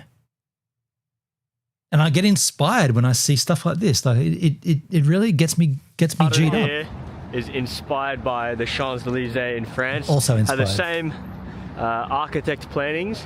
Yeah. And then on this side, you have nice, beautiful stonework. And obviously some renovations and stuff happening. I got to be honest though, whenever I see his footage from these places, it all looks kind of the same. Like that could be Germany right there. That could be Berlin. That could be any Strasse in Berlin for sure. That's exactly what the buildings look like.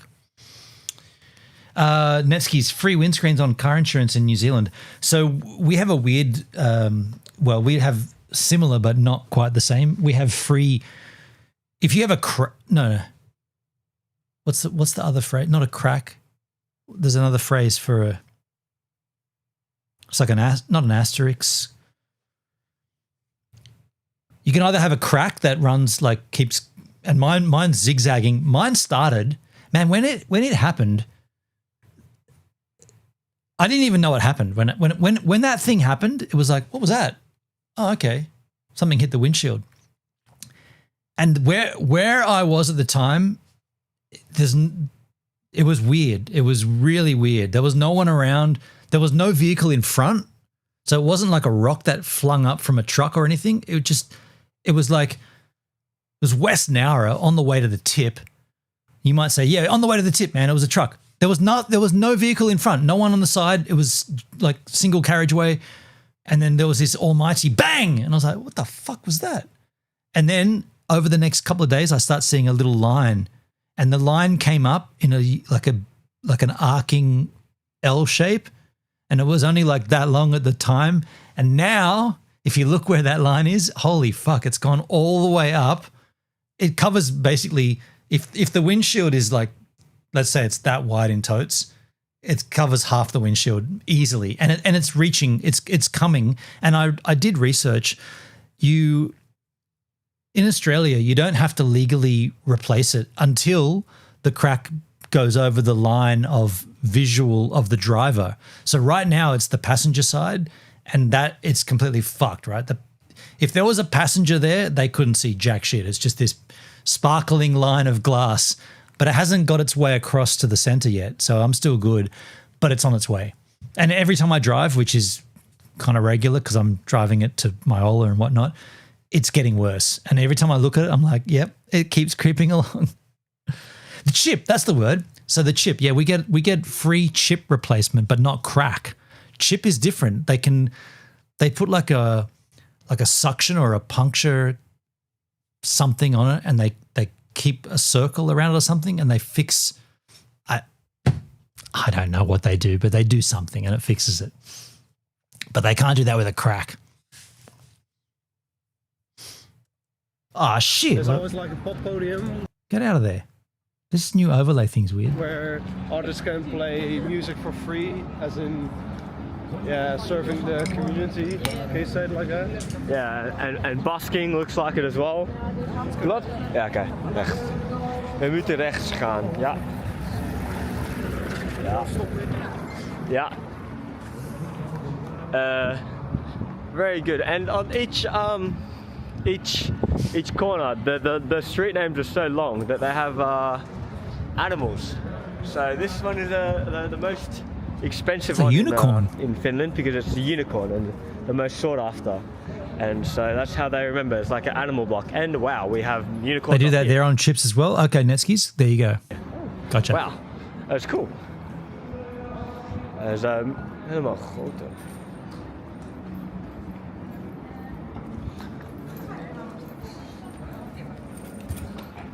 Wow. He's like yoga carrot. Karate. Oh, pausation. Cool. So this is like the expensive block. Oh, they have the cinema. Hey, Luke. Howdy, all. Luke, when did you get here? I didn't even see you come in. Luke, how long have you been there for? Why is my YouTube chat not coming through? Luke Skis, I'm going to on the chat, hey, man. Yeah, wow, that's not coming through.